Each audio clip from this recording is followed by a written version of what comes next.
the senior counsel and his team, retired General and former Minister Bekhi Cele. Good morning to you. Good morning to the members of staff of Parliament and the members of the media.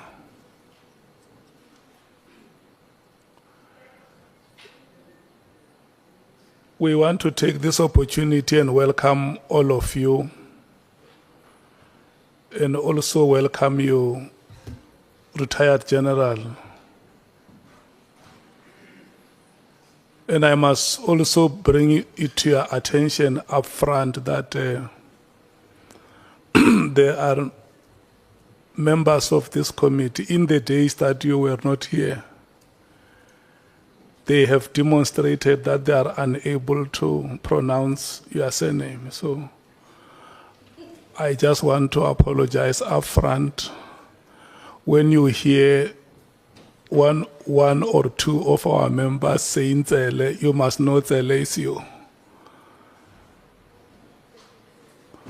So I felt it appropriate that I must register the apology to you before you hear it.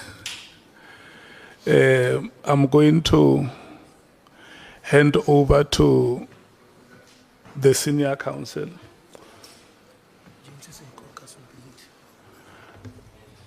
Yeah, well, maybe before I hand over to you, SC, just indicate that Honorable James is going to join us later. That is the apology that we have for now. Senior counsel, can I good morning. Can I check with you if you want to assure us that the person who is appearing before us is the proper person? There's only one General Cele. He's in front of us. We consulted with him, or Larato did, for 3 days, and we satisfied that he's not an imposter and that he's indeed the man. So with your leave, Honourable Chair, Honourable Members, if you could please swear General Cele in as our next witness. Okay. Thank you so much, Retired General. We are going to take you through the administration of oath. And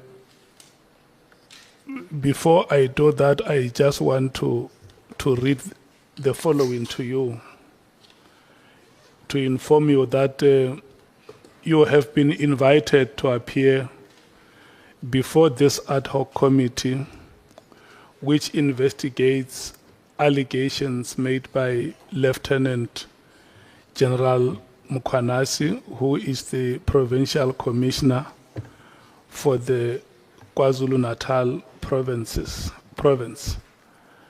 Our expectation is that you provide information to the ad hoc committee so that it is able to do its oversight work and properly investigate the allegations made by Lieutenant General Mkhwanasi. The allegations include, amongst others, alleged unlawful disbandment of the Political Killings Task Team, otherwise known as the NPKTT or the PKTT, alleged moratorium on the filling of vacancies within the South African Police Services, and alleged corrupt relationship between senior leadership within SAPS and members of the public, as well as political interference in the work of the SAPS. In extending the invitation, the ad hoc committee chairperson has indicated that you may provide such information to the committee if you so wish, under oath in terms of the powers, privileges, and immunities of Parliament and Provincial Legislatures Act. You have indicated that you wish to take the oath so as to be afforded the protections as provided in the Powers and Privileges Act.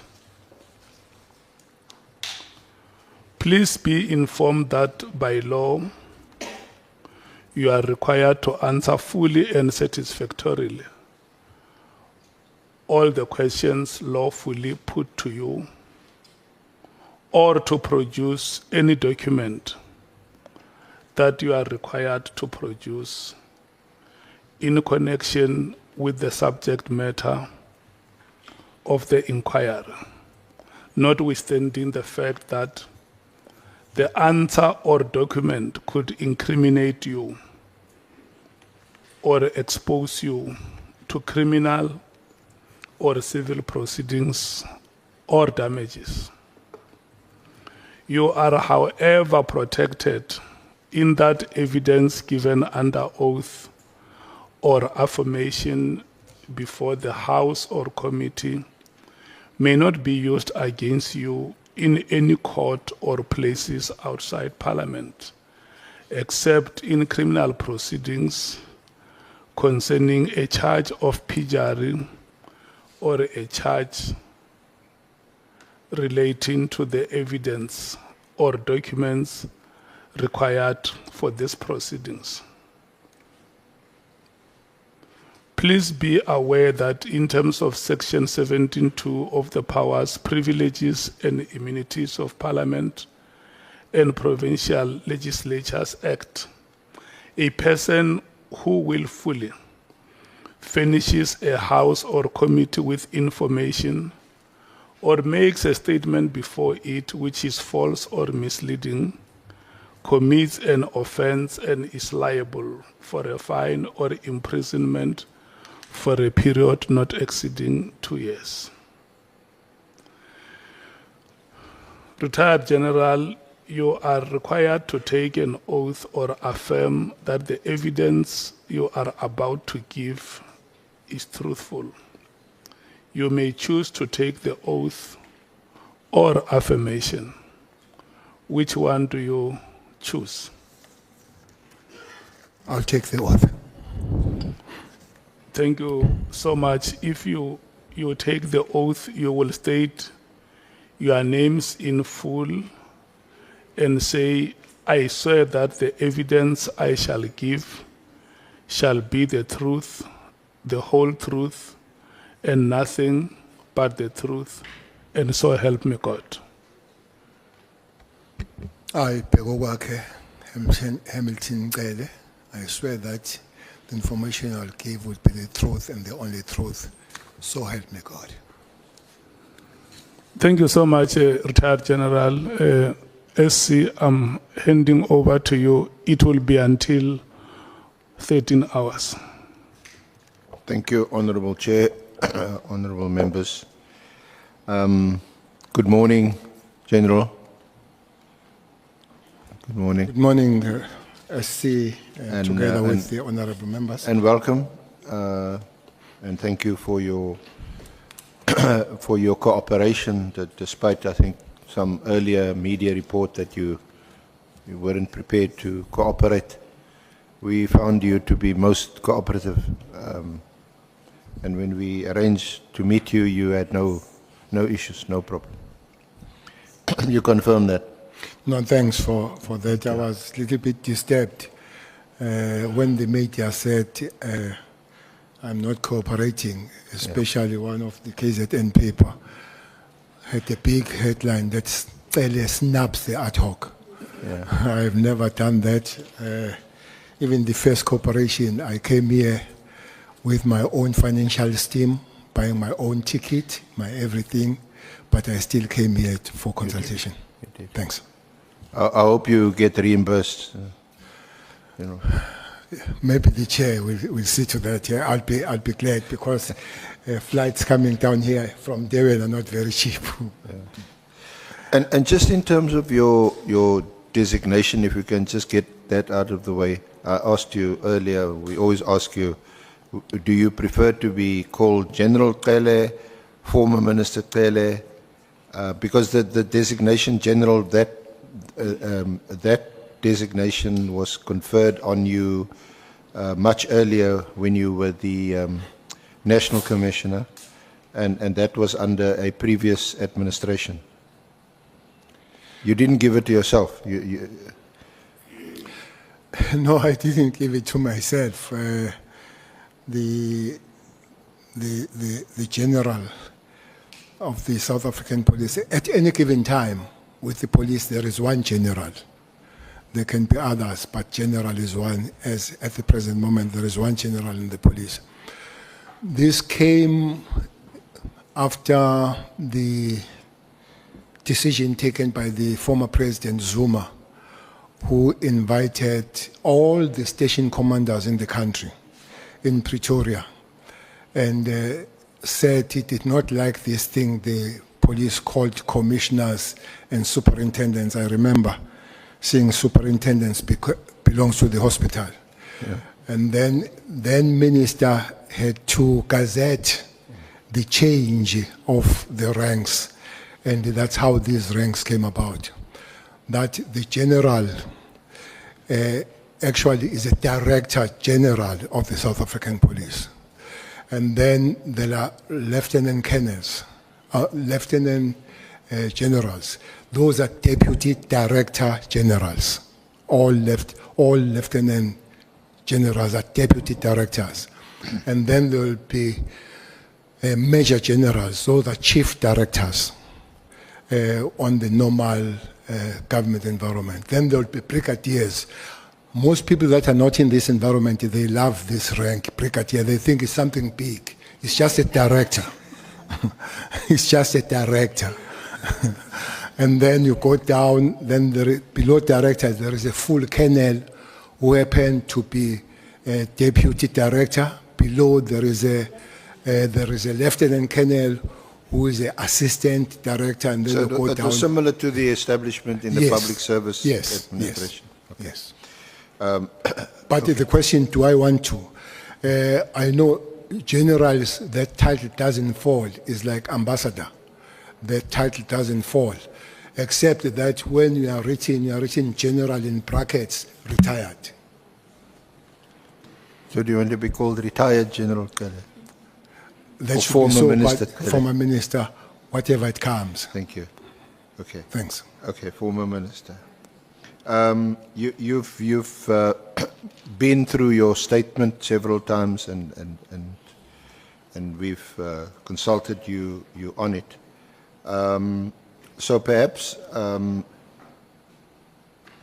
we've also been through the terms of reference, which you'll see quoted on page 3, General, page 3 and 4, and there's a number of paragraphs in the terms of reference that you able to assist the honourable members of the committee when it comes to interpreting them and applying them. For example, 4.1.1 political interference within SAPS, you can speak to that. Any related claim regarding corruption, financial or otherwise bribery, misuse of public resources within SAPS, evaluating the extent of misconduct and unethical behavior by the members of SAPS. You've been the minister mostly, so you definitely can assist with evaluating the effectiveness of the PKTT. You can't help us with the status of the dockets. You can perhaps cast some light on the instability in crime intelligence. You can speak to us about the alleged corrupt relationship between Minister Nkunu and Brown Mogotsi, and between Mogotsi and Vusumuzi Kat Matlala. you can perhaps assist us with some other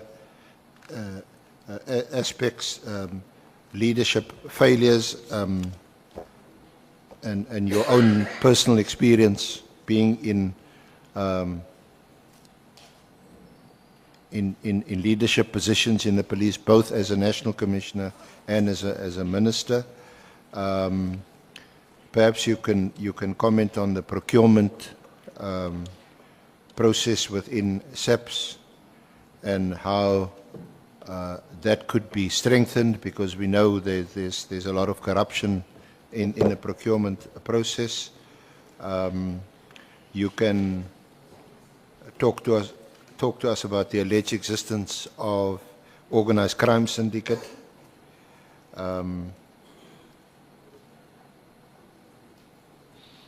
You can also perhaps talk about the failure of any organ of state or member of the executive complying with their legal obligations.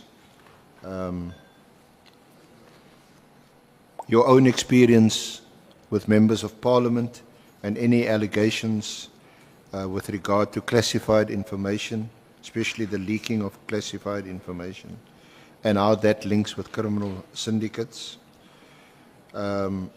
You could perhaps assist us commenting on how public trust can be restored in the police, given your experience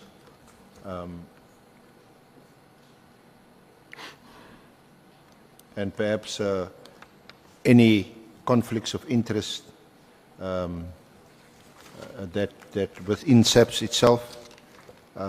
We know that there's jurisdictional issues between national, provincial, between provincial and deputy national commissioners, and their role that they play from head office, and the PKTT itself as a national unit, but largely focus on KZN, who has jurisdiction. So those are some of the issues you can assist us with. Would it be fair to say that, General? You've got to speak into the microphone. You're never a man short of words. The nodder's not going to pick. They're not going to pick it up. No, that's fine. Thank you. So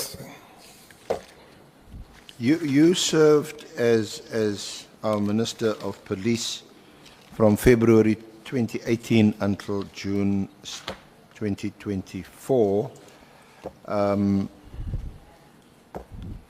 You were not reappointed after the formation of the Government of National Unity in June 2024, but rather your successor, Minister Mkhunu, was appointed. Now, before that, you had also served as a National Commissioner for 2 years until there were misconduct allegations against you. You were suspended in October 2011 and then removed in June 2012. Do you want to tell us about that? No, thanks. Thanks on If you do need some assistance, it's in your statement. But I'm sure you can, I'll look at the from assistance, memory, yeah. But I also deal with the assistance that I know. Thanks. Thanks, honorable members and all that are present. I think all my life has been on security matters. After elections in '94, I was a member of the legislature in KZN, and I was the first chair of the Safety and Security Portfolio Committee in that province. And well, I held other positions as chair of chairs and all that, but the main one was that I was a chair of the Safety and Security Portfolio Committee. that was a province which was very violent and a lot of turbulence even after elections. I'm sure the members that come from that province will remember that.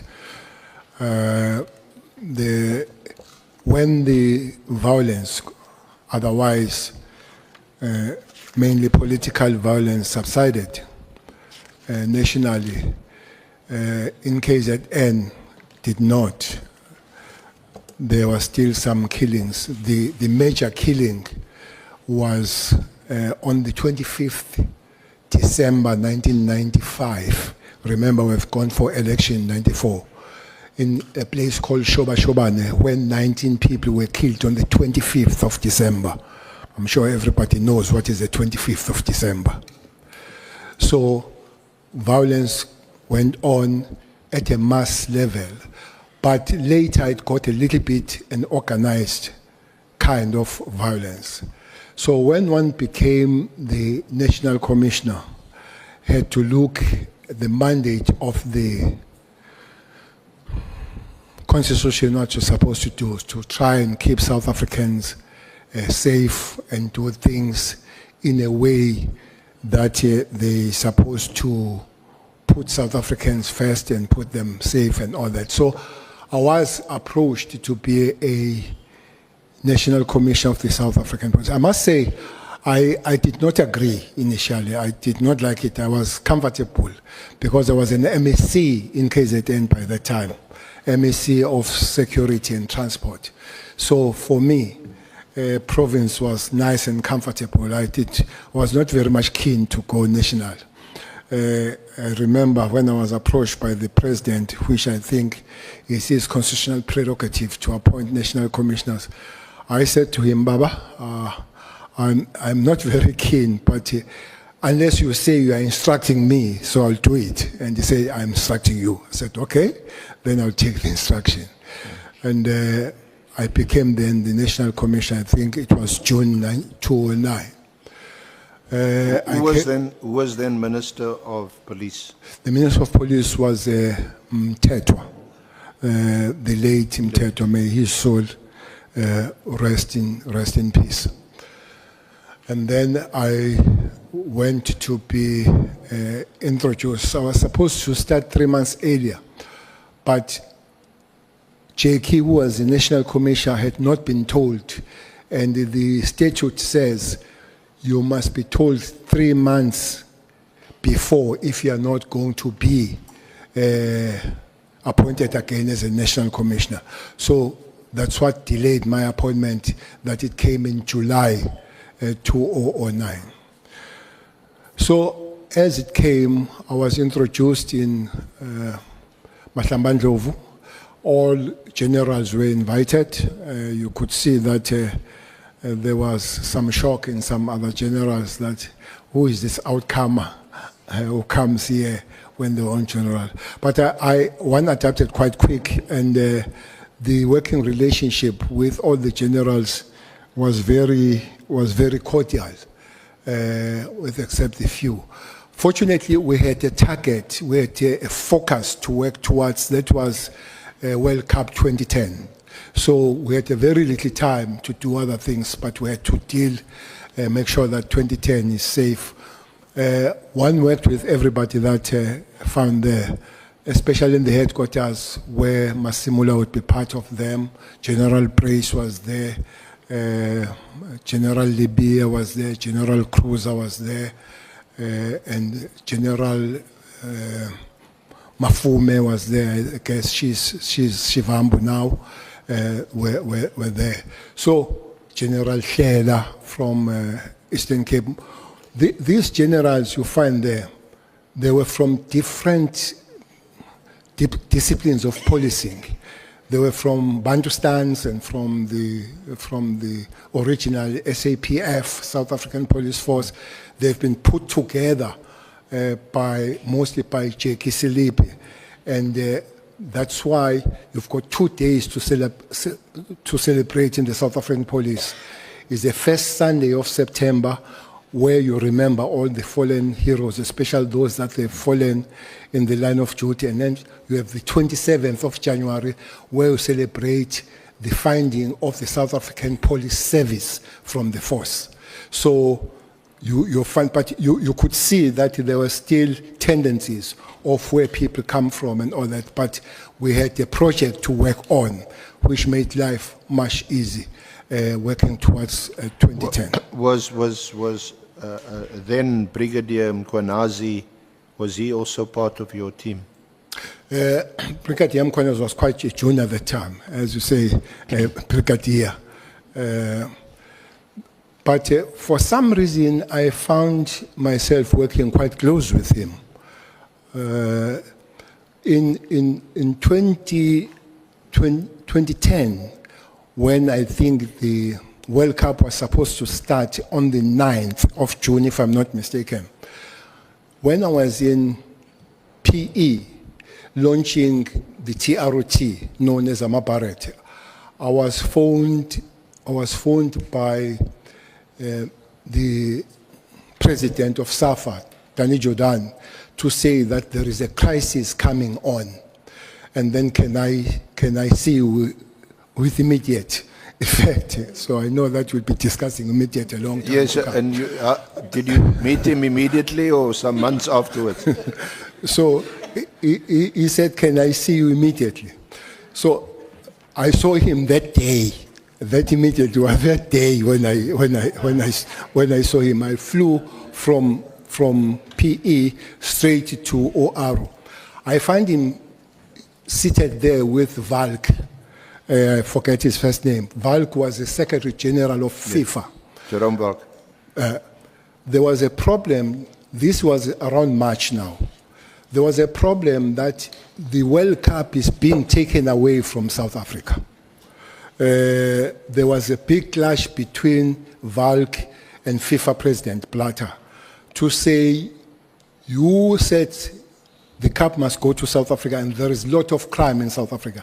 There were two countries that they said they were ready to host. That was Australia and Germany. Remember, Germany had hosted it previously.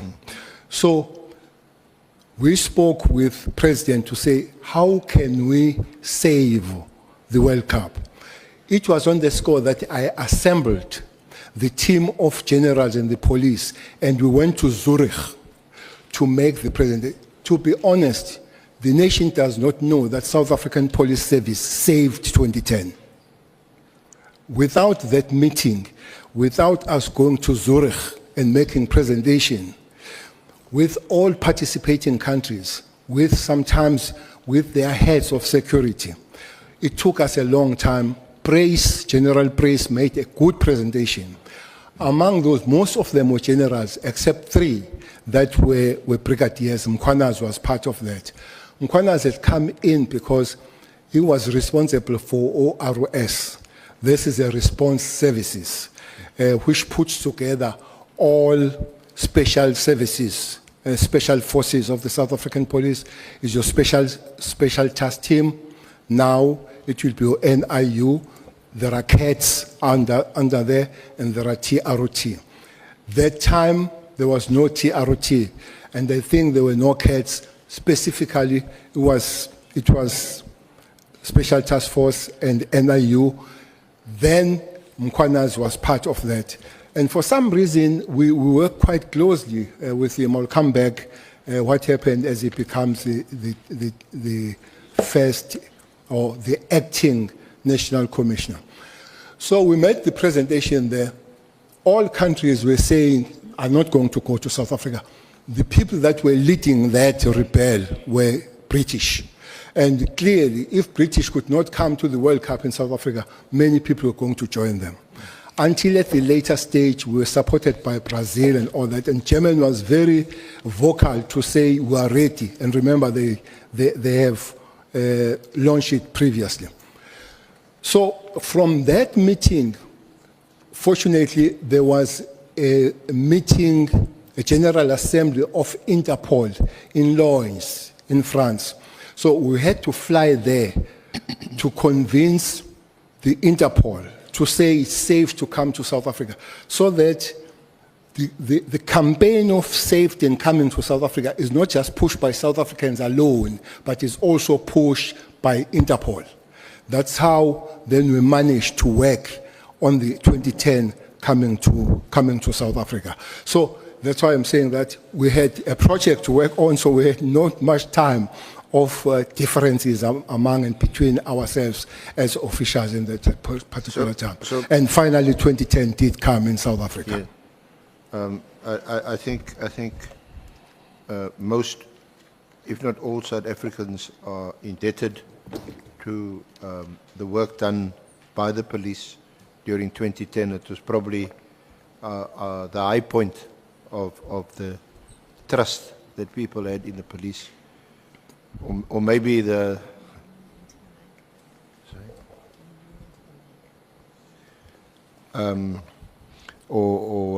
so that there was a high level of trust, or maybe the crooks and the robbers just took a break in 2010, watching football. But seriously, it was a high point in this country. But for you, the honeymoon was over in October 2011, when you were charged with some misconduct. Just tell us briefly about that, and also then your removal. Yes, it is true. I think we continue to work very well as a South African police. Quite several benchmarks. For instance, we managed to establish what is known as SAPSET, South African Police Service Education Trust, was established at that time under that management. It's quite big today. I know that its job was to help the young orphans produced by the death of the officers that dying on the line of duty. So those were things to do. One other thing was the well-being and welfare of the police. We wanted to see them fit. They behave better. So we also negotiated. South African police, even today, they've got a special reduction of about 20 to 30% with Virgin Active in the country. It was negotiated at the time to work on that. So quite good things happened in that time, working with the collective of the management in that particular time. Yeah. One report we received was the fact that the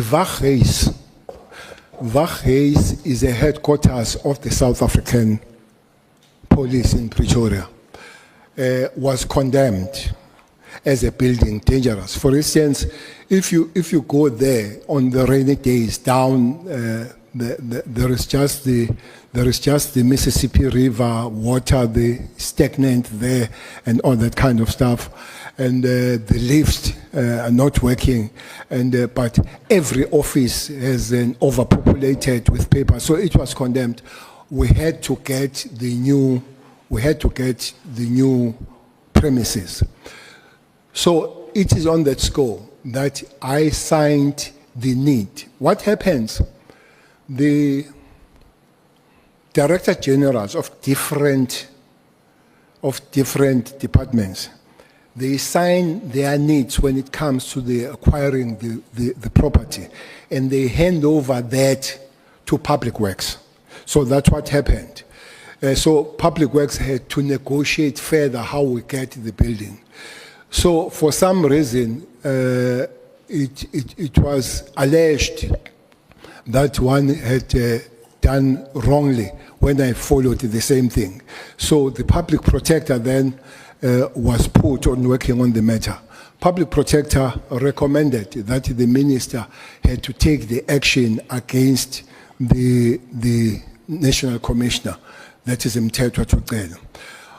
But the president did not see it that way. President wanted to put the commission to look at the fitness of the commissioner to the office in that particular time. And then, funny part of it is that in September, I visited the president. We spent 45 minutes, and I briefed him to say the next day I was going to go to Mpumalanga to launch the safety season. And the president, we spent 45 minutes, and then he said goodbye to me. He said it in Sizulu, "Tuhambe kahle mfana kithi."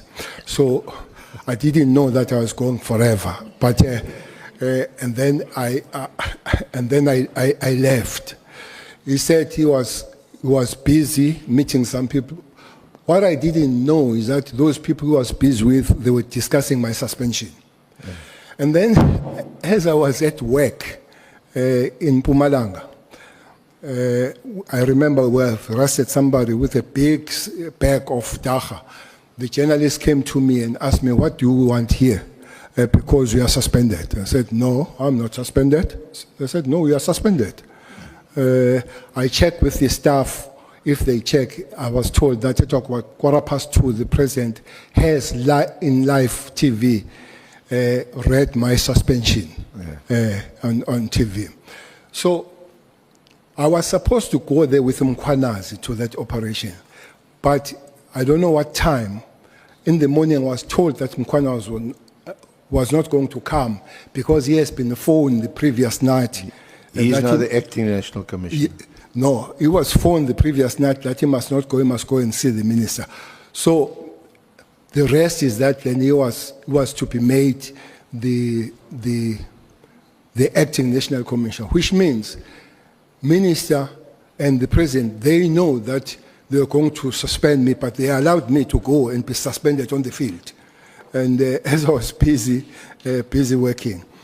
So as I came back, I was then suspended National Commissioner, but the announcement was made as part of suspension that Judge Mohoro would lead the commission,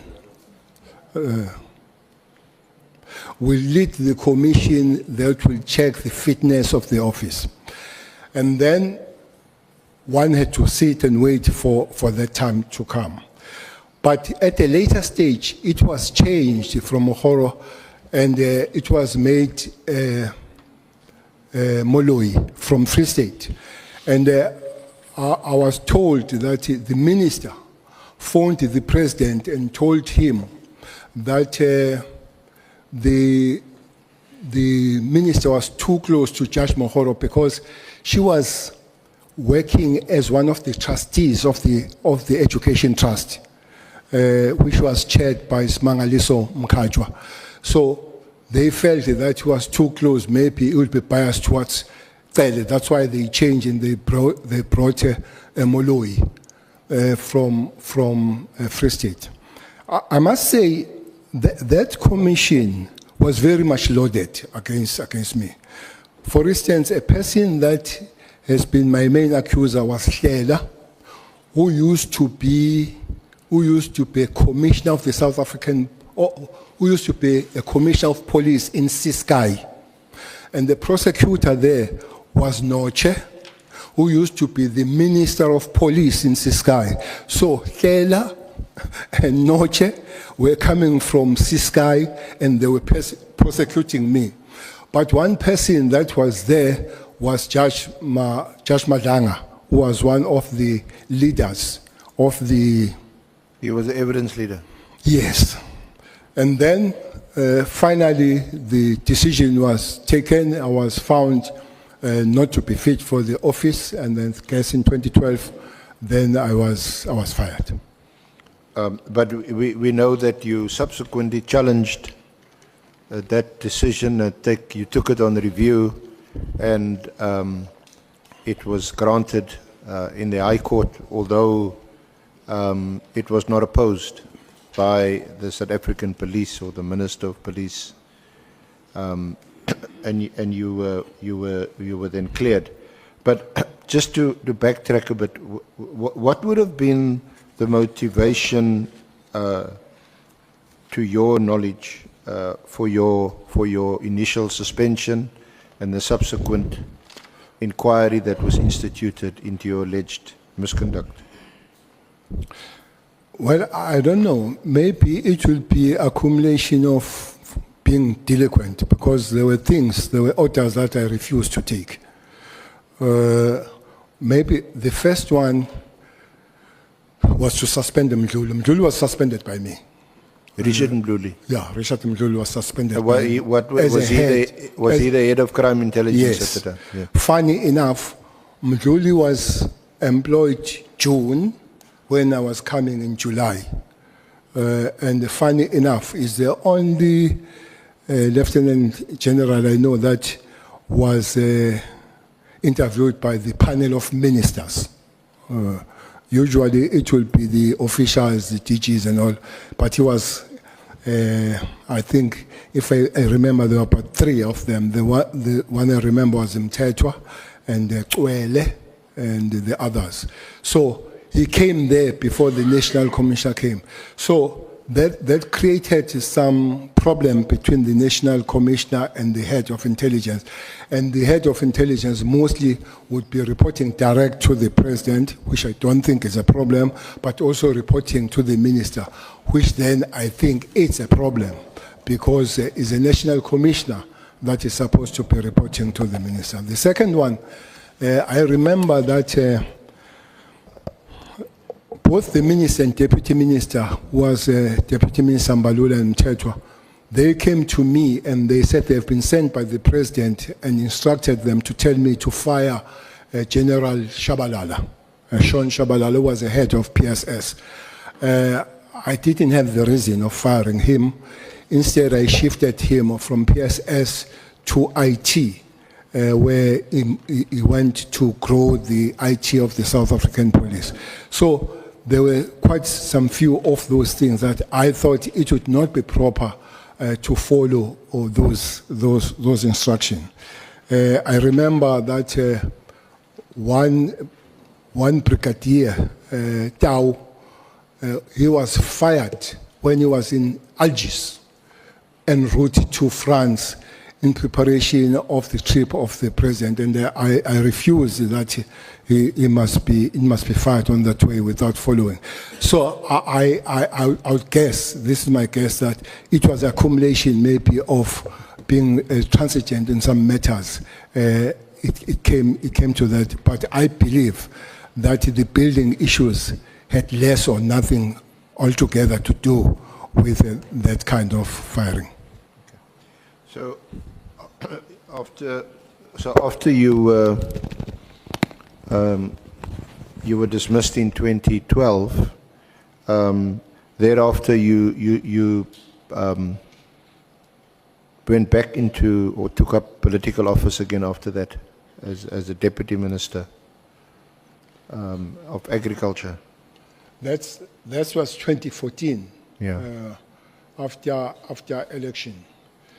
Well, there is an argument that people will say that the president was kind to me to take me back as a deputy minister of agriculture. Actually, that's the only time that I was out of the security establishment. I don't think so. I think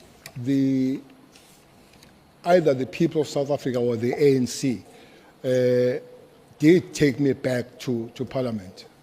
I remember that I was almost number 1 to every list that ever existed, provincial to national was number 10. And all. So there was no way that I guess somebody would have been ignored. And I remember that Minister Senzo Mchunu was going to be Premier of KZN, and he went to the president to request that I go back to province. So that we can strengthen the province. The president said no, he needed me nationally because he was going to give me a very crucial job. And indeed, I was a deputy minister of agriculture. It was quite crucial because one was looking after fish and forest. So,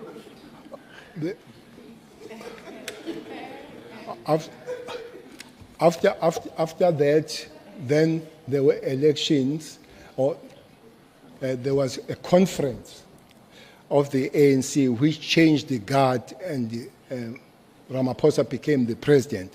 And then we went for the election and President Ramaphosa, and then appointed me then on the 18th on February 2018. Remember, that was still the 5th administration. It was not 6th administration yet. It was the 5th. So I became the minister on the 5th administration for the first part of the year before we went for elections for the 6th administration. So there where then the question of this political killing task team comes in, because it was formed in the 5th administration, not on the 6th administration. So, before we come to your tenure as Minister of Police, can we just discuss or get your views briefly about the allegations that gave rise to the establishment of this Ad Hoc Committee, the allegations made on the 6th of July by General Mkhwanazi, when he raised a number of what is clearly very serious issues within the South African Police Service. And given that you had spent a considerable time in the service, both as a National Commissioner and as a Minister, it would be of interest to us to hear how your response was at the time, if any. What did you think? Can you just discuss that briefly?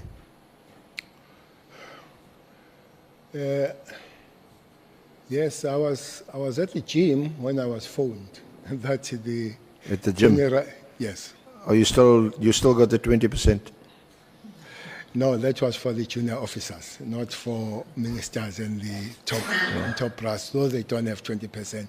That comes from colonel down to the constables. So they still do, but I don't. Even as a pension, I still pay a full amount. So I was at the gym when I was told that the Provincial Commissioner of KZN, Lieutenant General Nhlanhla Mkhwanazi, is making the appearance there. So fortunately, I was towards the end, so the gym is not far from where I stay. So indeed, I found him on the screen. But I could see that he was in a full gear, a full gear of special task force with some members of task force and the members of NUU, and almost all district commissioners were seated, if not all, maybe one or two. And I guess there would be about 11 districts in KZN. So they were there. So while I listened, and quite a big statement that was made on that particular day. And I knew some of the things that he would have said, and I would not know some of the things, as there would be more of operation. But I realized that one of the major problems was the issue of a task team that was dismantled. But I also knew that the task team has been dismantled because I saw the letter of the 31st December 2024, which I must say, personally was taken aback by the letter for several things that one can explain how it happened.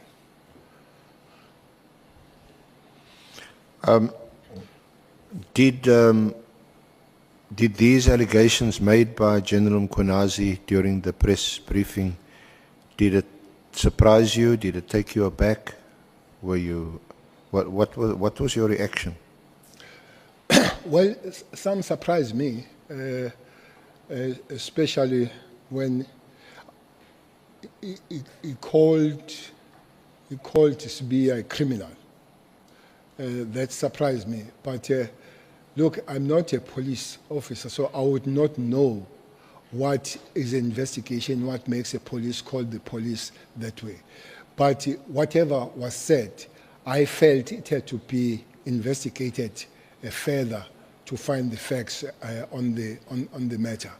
But in the portion that I did not know was the group of officers that have been sent to assist the investigations in Gauteng. I did not know that, which is not a problem, because as a minister, there are operations that you know, there are operations that you don't know. There are quite operations that are covert, that very few would know, that is accepted and known to the police. And there are those that they can be initiated by the minister because the communities have raised that issue. But the minister cannot go establish or disestablish. So you still have to go through the national commissioner for establishment and disestablishment. So there are few of those that I will remember. By the way, this one is part of it, though on a larger scale, because it was announced by the president, calling the interministerial. But there are some of them. For instance, if you go to Manguzi, there is a lot of problem between Mozambique and South African border. It's called Operation Kotwemvubu. That is ministerial, but established by the National Commissioner. One big operation, quite big, is what is going on in the Western Cape. Initially, it was called Operation Thunder. That started almost on the same time with the PKTT. Operation Thunder was changed later to be Operation Lockdown, and that still continues. It's one of the biggest. I don't have figures of finances, but I can assure you that is not cheap, because while I was still there, in 25 months, we paid 116 million for that operation. And it has not been scaled down ever since up to this point, though it has changed the name. It's still continuing here in Western Cape as Operation Lockdown. So it's an operation where almost every second month, police from different provinces are invited to come in Western Cape, and all those police SC, they live in the hotels, 200 of them, and there was a negotiated price for them to be, which was 800 rands a night for a single police in the hotels. So you would imagine that is expensive for 200 people to sleep 800 rand a night in the hotel from 2018 up to this point, because it's still continuing. So it's not true that it's only PKT that has been operating and paying money for. There are other operations that have happened. This Operation Thunder is one big of them. One most expensive that is still continuing is Operation Valumkoti. That one deals with the illegal mining. Again, that one is not ministerial, it's interministerial, because it was also demanded by the president, and the JCPS cluster sat down and invited other relevant departments. One was the Department of Minerals, because it was touching on them. It's quite expensive. I think that had to find billions to run, and those billions from the South African police were found from Kara. Were paid from Kara. Kara, if I'm not mistaken, is a criminal assets recovery account. So that's the money that is put there in that account, having been taken from the criminal activities, so that it finds the fighting of crime again. So I think it's quite expensive. That most departments got some serious amounts. Big chunk went to the police. I think it was 1.2 billion to run there. The other one went even to Home Affairs to buy the equipment to cross the river. They demanded it, but when you go to that river, you don't see how can you use it. How do you use not a ship, these small things to cross the river? But it also is the first money that bought things like drones.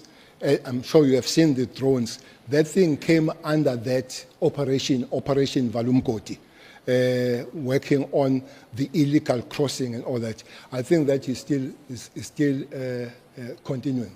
So again, it's a level of a cabinet by the president. Those two, Operation Valumkoti and the PKTT, they come from that level, and then they have interministerials. So just still briefly on the July 6 media briefing, when General Mkonazi spoke about the infiltration into the criminal justice system, into the NPA,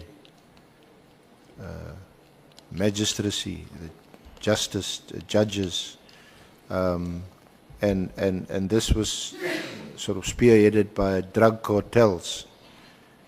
Was this new to you? Was this a revelation to you? Or has this always been the case? Or is it just a recent development or phenomena? Your comments on that? General Mkhwanazi is not the first one who made this allegation of this infiltration. If I'm not mistaken, it was said by Judge Tulare here in Western Cape. I think I have. Yeah, you refer to a judgment. Judgment. It's on page 6 of your statement, General. Yes.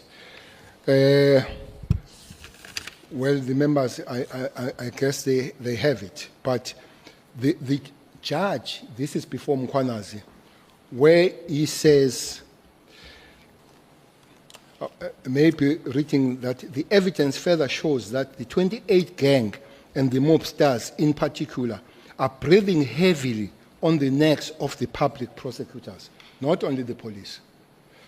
He continues to say, these are prosecutors who guide the investigation of organized crime and institute criminal proceedings against its members. Such prosecutors are under constant and permanent threat to their lives and that of their close families. The evidence also shows that the mobsters have now moved gear upwards and are interfering with the decorum of the courts and the independence of the judicial officers. So this is the judge saying, not Mkhwanazi. So Mkhwanazi is saying this thing much later than the judge has pointed this thing. And testing the judicial oath of office, especially the word without fear. SC, there are things that frustrate if you work with police. Now, across the justice system, one major problem for the police is something called bail. Well, I'm always told that is a constitutional right. That thing is a mess. That thing called bail is a mess. You know, you go to Tembisa, you find a guy called BP. BP had 43 cash heists and 5 bails. 43 cash heists and 5 bails. 43 cases or 43 alleged? 43. Alleged cases. No, he takes the money.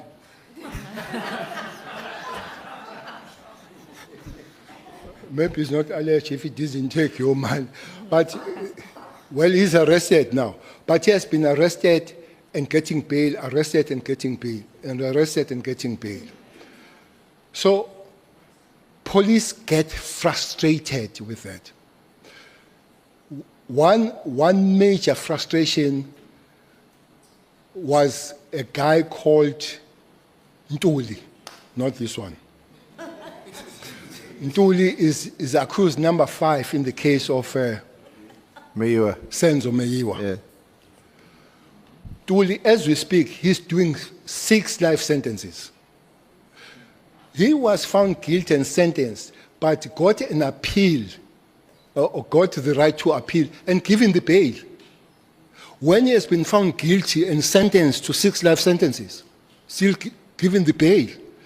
And some of the people that he went after are those that gave evidence against him for him to get life. This is a bail, animal called the bail. So it's a problem for the police, but we're told it's a constitutional right. The second one will be non-cooperation of maybe prosecutors. But just to pause there, it's a constitutional right, yes, because when you apply for bail, it's still just an allegation against you. Now, of course, we've got the chapter 6 where it's murder, rape, robbery. Then the onus shifts to the defense, to the accused. But ordinarily, you've got a right to bail unless the state can show that you're a flight risk or that you're likely to commit the crime again, etc., or that you're a danger to the public.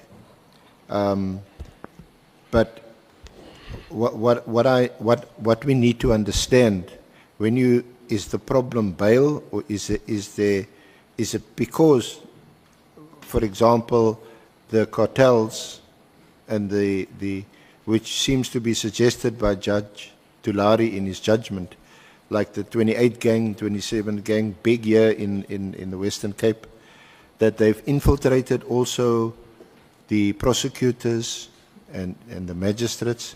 Is that part of the problem, or is that not the problem? Or is it a problem that bail is too readily? And the judicial officers. And the judiciary. Yeah. And the judiciary, at first instance, very rarely, they hear bail appeals, but they don't. You don't go to a judge to get bail unless it's during the middle of the night.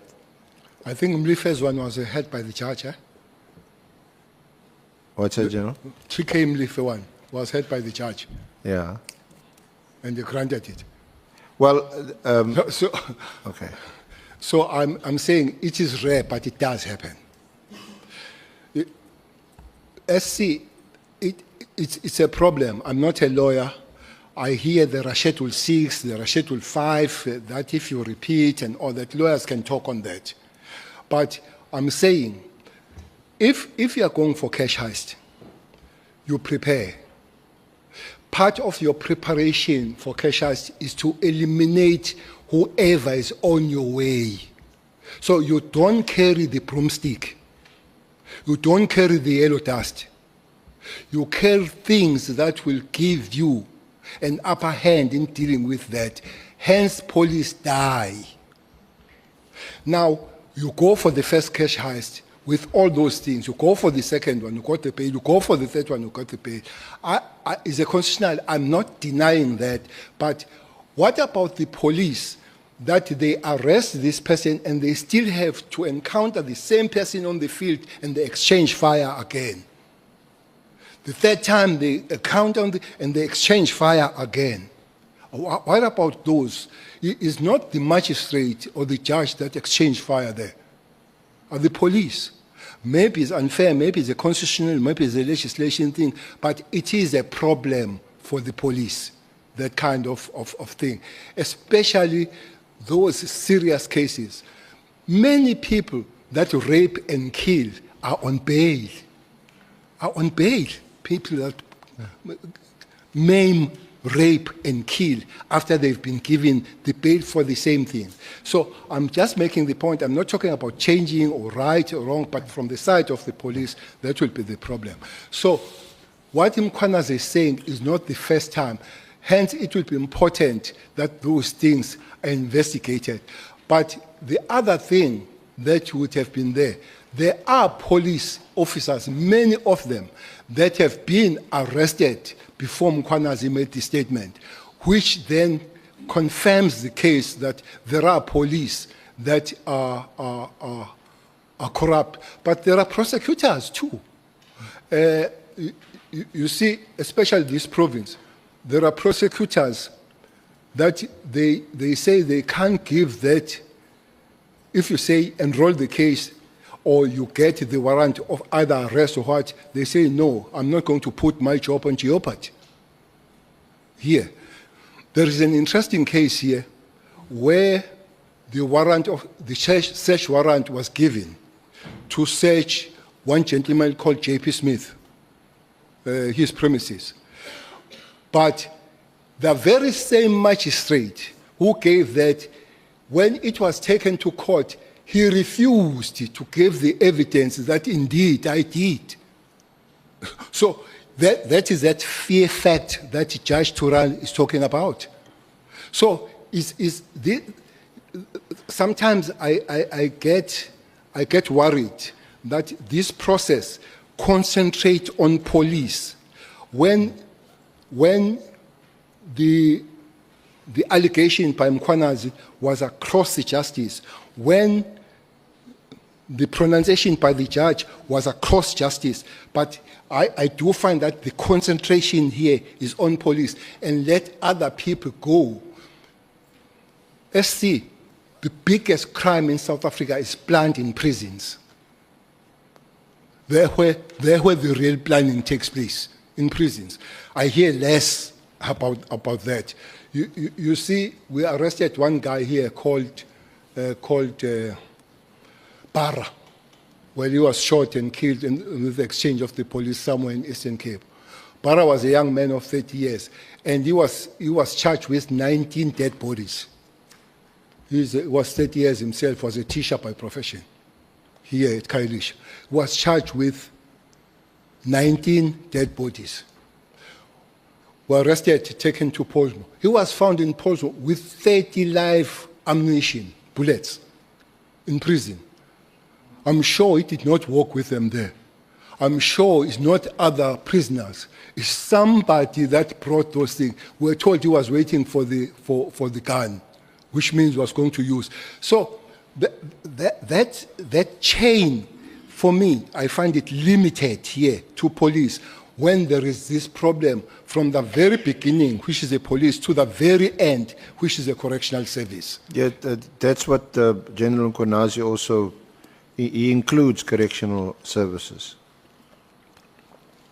I hope somebody will look at the correctional service. How do they communicate? If you go to any correctional center today and you take cellular at 11 and you go there at 5, you'll find the new ones. You'll find the new. Who bring them? And those cellular, they don't walk there. That here we are, phone. Somebody brings them there. And who is that? You see, we are phoned from prison. This guy phones me. He doesn't tell the name. He says, Cele, Ndos, he called me Ndos. Phone from somewhere in Escort. There are 3 people that are ready to go and kill Nkosi at Ulundi. They are having 3 AKs. They are in this lodge. He called by name. I phone Mkhwanazi. I say, Mkhwanazi, there is this thing. This guy refuses to tell you. Mkhwanazi goes there, he finds exactly that. He finds exactly that. 3 AKs, 5 of these guys there, ready to go and kill Nkosi. There was an exchange of fire. Some of those guys died. He finds exactly that. This information comes from prison.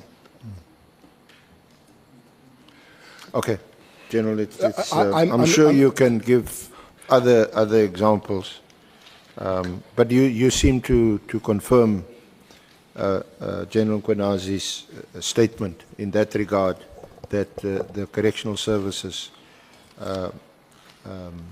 is also infiltrated. And we know that from the now pretty notorious case of Thabo Bester, where you organize your own escape and you leave a body in your cell. But let's move on from there. Let's talk about the when you were appointed minister in 2018, and then the establishment of the interministerial committee. Chairperson, there has been a problem in KZN of political violence en masse, but after elections, it was some sort of organized kind of, and then the people were dying, especially at the level of local leadership politically, and also the councillors.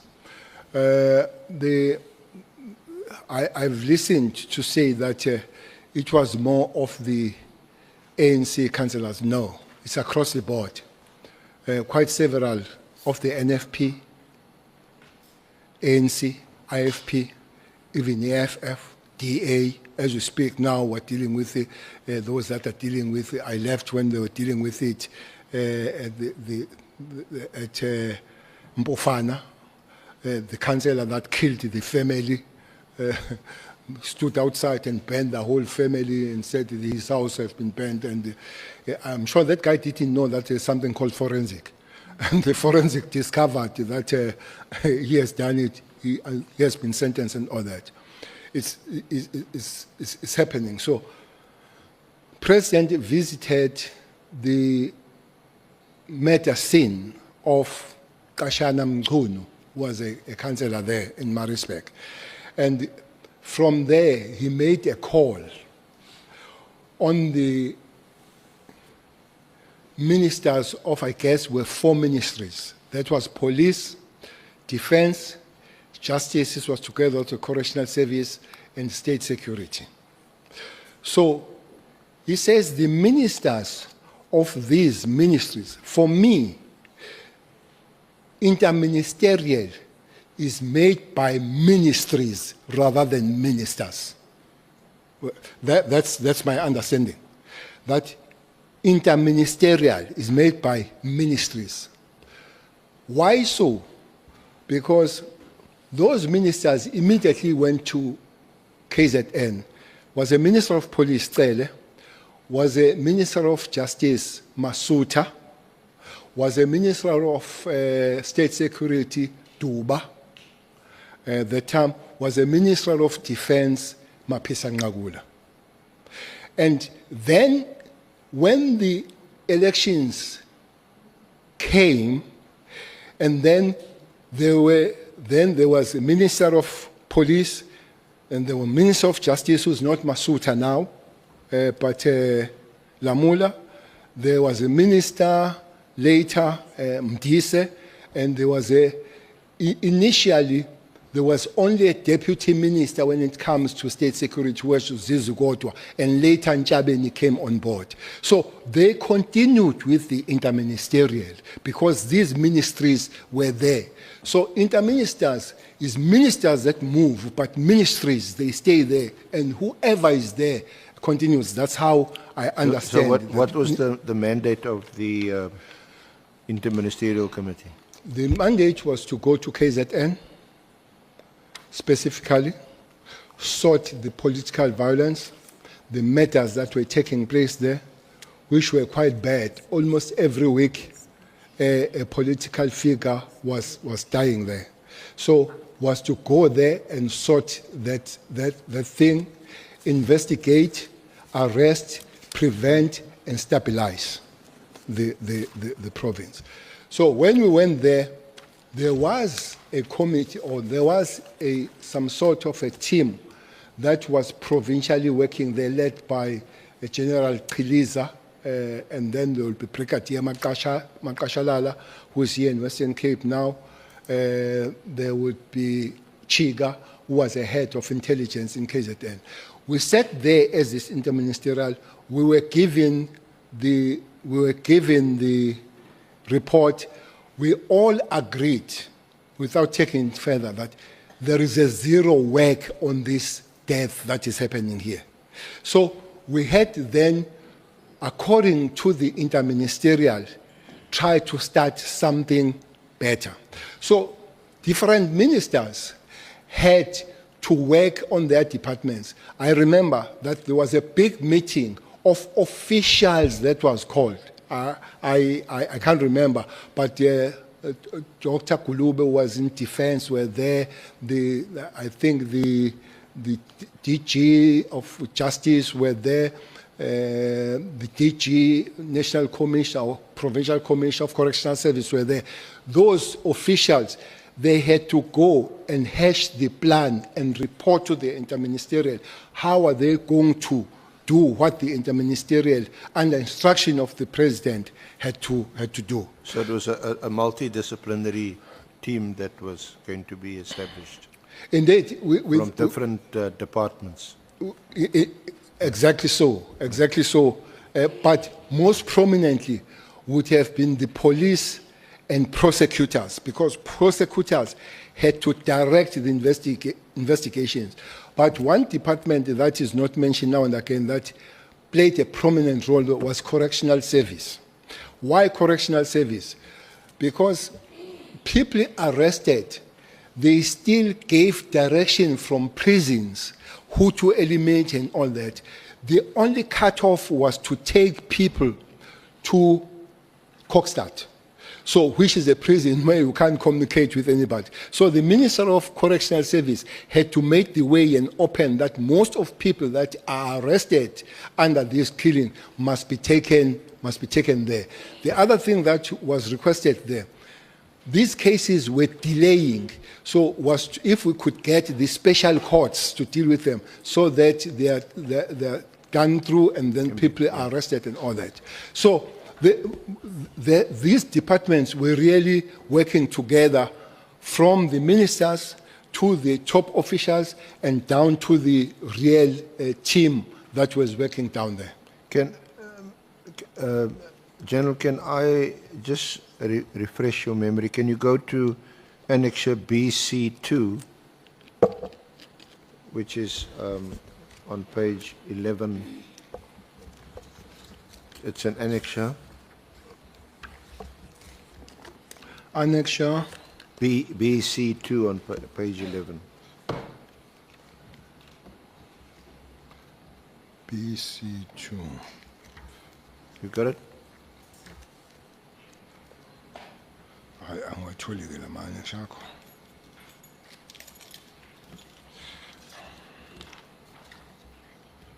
Oh, okay.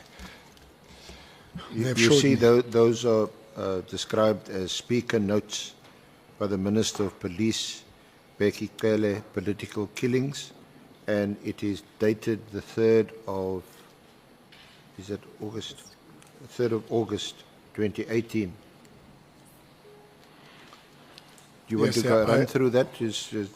Because this would have been immediately or shortly after, no, not immediately, shortly after the establishment of the task team. So you'll see a number of very relevant aspects of the Interministerial Committee dealt with there, to refresh your memory. Yes, I do see.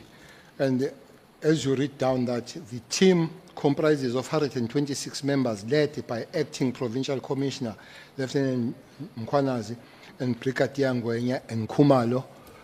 The National Prosecuting Authority has also dedicated 16 experienced, seasoned prosecutors.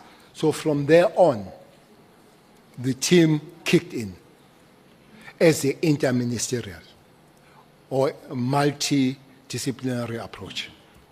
So others would follow, like courts, but this one immediately kicked in. And at the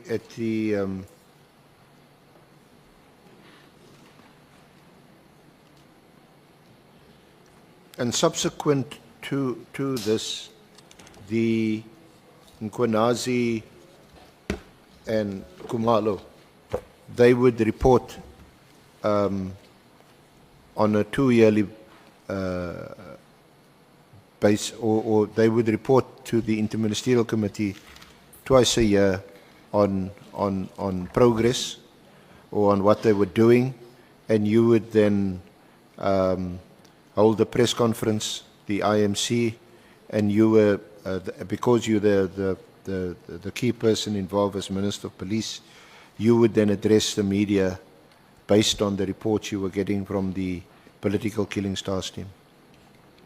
Well, there were several of these briefings. People responsible were invited to go down. If you're there, you can see. I'm referring to. Go to page 16 also of the annexures. Page 16. Annexure BC3 starts on page 15, and you can.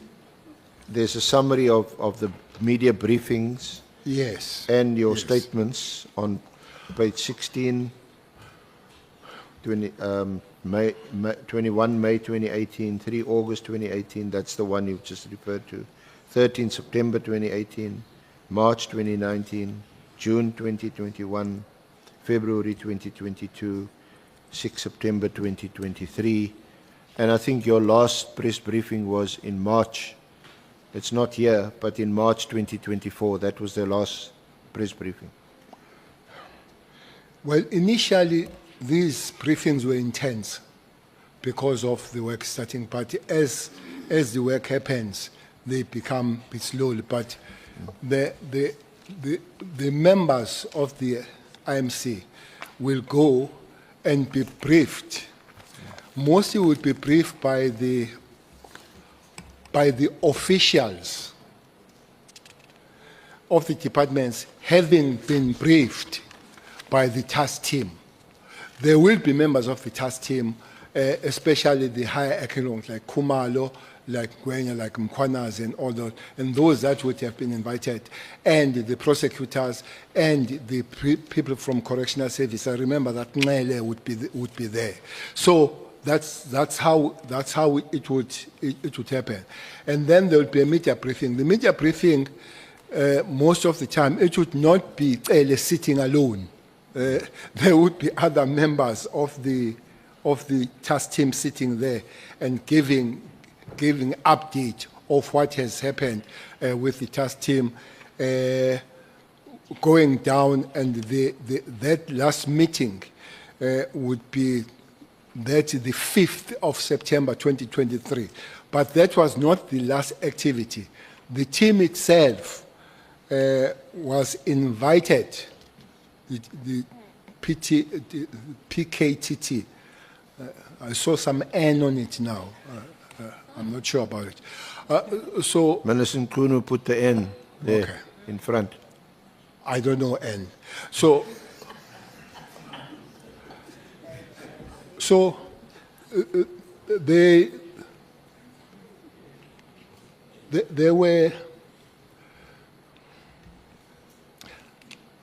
there are two things towards the end, towards the election, that this team was doing.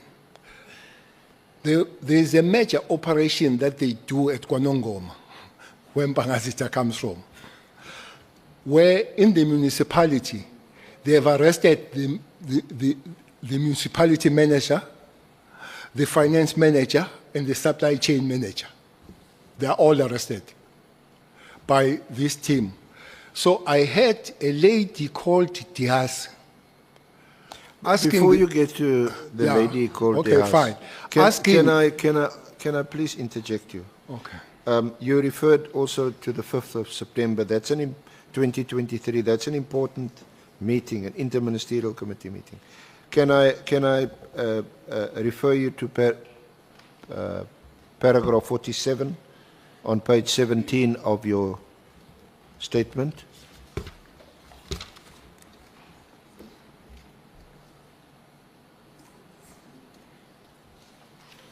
Right. But this is 17.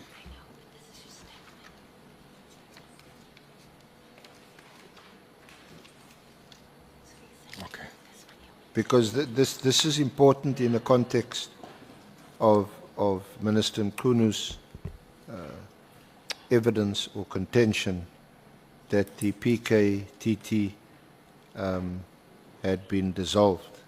Okay. And that it was, according to him, an illegal, unlawful structure since 2022. So just talk us through some decisions that were taken at that meeting on the 5th of September and who was in attendance. Well, I'm sure the whole minutes could be available. So, present in that meeting, I think it was Cele, Lamola, Matale. And Dise and the Premier of KZN apologized. So that was interministerial then. And then I think 4 resolutions, that is on the 5th of September.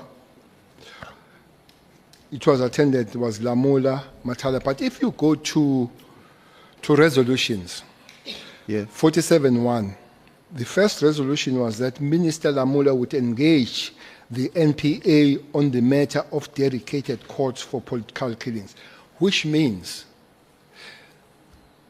there are activities of this committee that are still going on, have not been accomplished. One of them is this court issue. The second one is, the second resolution was the Minister Lamola was to deal with the issue of transfer of prisons to Kokstad prison. There was a problem there. They will be transferred and unknowingly to the team and the investigating office, and somebody will take them back to where they come from and continue with their activities. So the minister had to deal with this, that those that are taken to Kokstad, they stay in Kokstad. Fourth one was that, third one, resolution was the success of the PKTT would be communicated in the media briefing to be held on behalf of the IMC. The media briefing eventually took place on the 6th, 2023. Obvious. 4, the final resolution was that the PKTT could not dissolve and that it must continue. That is the 5th September 2023 decision taken by the interministerial. Okay. So, what is your response to Minister Mkunu saying that the PKTT was disestablished? By who? Already since 2022. Disestablished by who? Well, it's not quite clear what he's saying, who said so. I think we have asked him, I think honourable members of the committee asked him, and that it's an illegal structure. The President instructs the ministries. The ministers go there. The ministers call their relevant top officials of the department to bring all components together. They come together. The team is formed. The team starts the work and will agree. Maybe you are not going on details of the success and all that. It continues up to the end of the 5th administration. Comes the 6th administration, it continues. And these interministerials, as these ministers, the new under the ministries, they are there. And it goes for election 2024. This is there. I don't remember anywhere as the chair and those that we're working with talking about dismantling this team at all.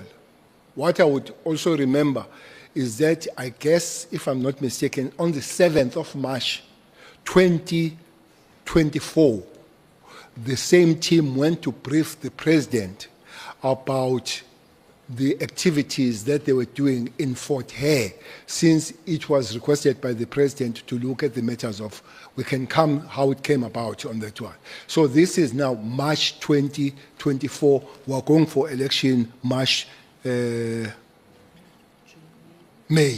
So this team is still active. I don't remember anywhere as a person that was almost involved at all in the understanding of activities. I don't remember the team being disbanded until I saw the letter that was written on the 21st December. The 31st of December. 31st of December, when we're drinking and dancing. Now, your view is captured at paragraph 49 on page 18. Paragraph 49. Yeah, on page 18 of your statement. Okay.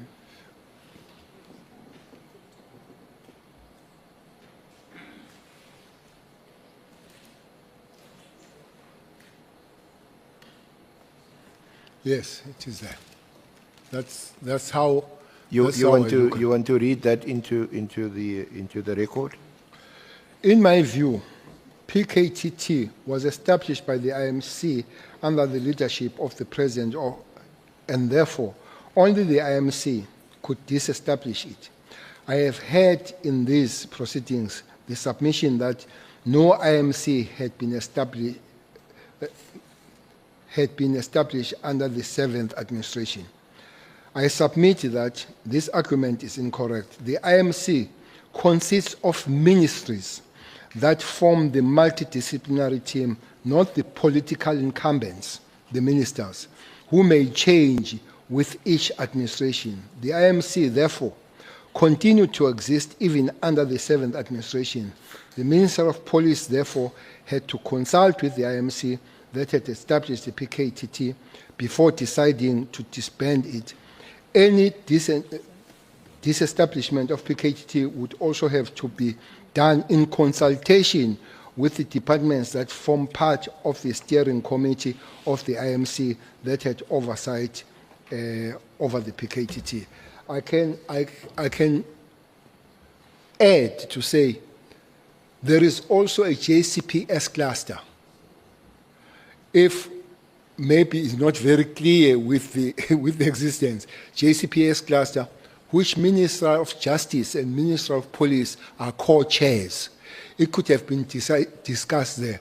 Maybe if really it doesn't, it could have been, the clearance could have been sought from the President that there is this, what do I do, does it exist or not? But you cannot just one swallow that makes summer here. Which is a Minister of Police that does not take on board the rest of everybody that is there to talk about this thing. I'm not going to make a conclusion whether it's illegal. I'm not a lawyer, but procedurally, I do not agree with it.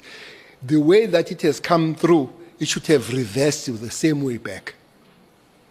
That will be my argument. We're going to go now to the Minister's Directive of 31 December. But just to round off on whether or not the PKTT is still in existence, you recall having I'm not sure whether you call it a discussion or just out of interest, that you spoke recently with the Minister of Justice and Constitutional Development, and on her, as it were, job description, the PKTT was still one of the functions allocated to her as Minister of Justice and Constitutional Development. Well, as you minister, you join, I think your officials will take you through. And it starts with maybe the handover from your predecessor. The time is short. It took me 2 hours with my successor. So there is a lot of things.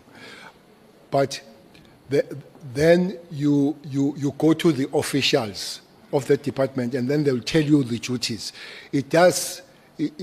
Hearing from Minister Kubai, it still does come through as one of her jobs to be part of the IMC on this one. That would be my latest information. Yeah.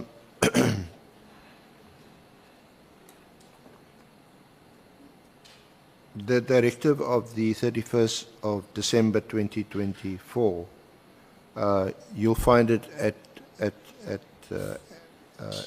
next to your statement as Annexure BC4 on pages 49 to 50.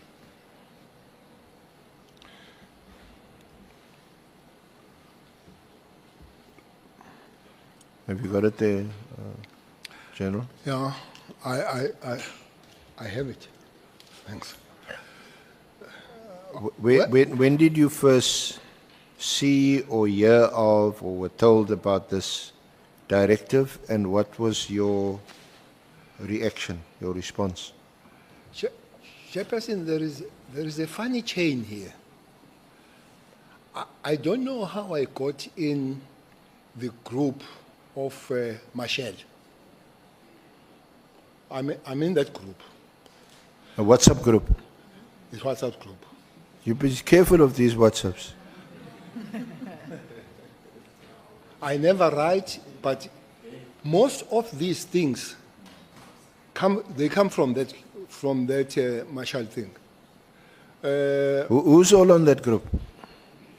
Marshall and his husband and her husband. Yeah. Morgan. So those are expensive, but there are other ones. I think it's Huela, and then there are people that they correspond with. There is hashtag Minister of Police. There is hashtag Adams. I think is a member of Parliament. There was a hashtag chair of Portfolio Committee. I don't know if he's still there, but he was also corresponding very closely with the Marshall.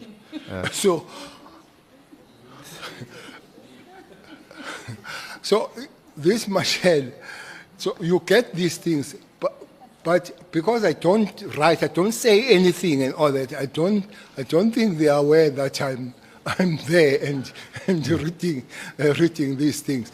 Some of them are big about me personally, that how criminal I am. So, yeah. But I don't ask anybody. I sit and I look how criminal I am. So, keep quiet.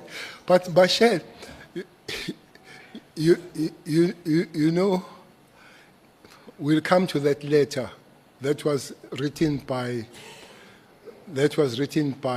Meriti Haas, writing National Commissioner on the 22nd of January, asking him, why have you not implemented the instruction of the minister? This is Diaz writing National Commissioner now. And that letter, I think it was 12 hours, that it was also on Marshall. But Marshall is quite big. So I received these things from Marshall. I hope they won't disestablish me now out of...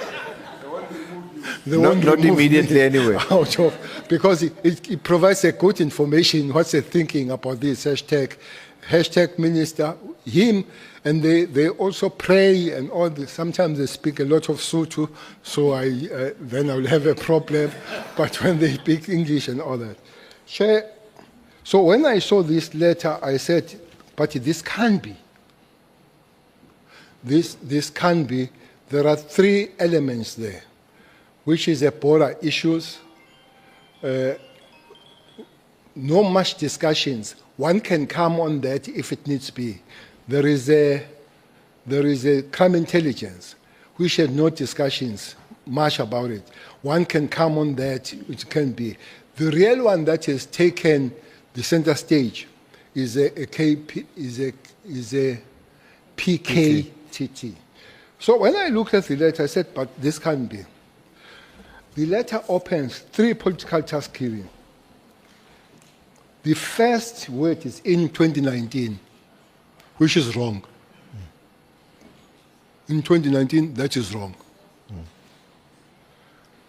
A directive was made to the National Commission of Police following Morano Commission. That is wrong. There is no direction made to the national. The direction was made to the interministerial. that then invited other people. And it was not after Morane, it was after the president has made an announcement in Maritzburg. Later he came to Parliament, but earlier has made that standing on a white hippo, saying these ministries must go there. So this Morane can't be correct. Then they say it's flowing from there. The Interministerial Task Force be established, and it's not the force, it's the Interministerial Committee. The key mandate was correct: stop, investigate, resolve unresolved matters, which is a stabilization of the situation. That one is correct.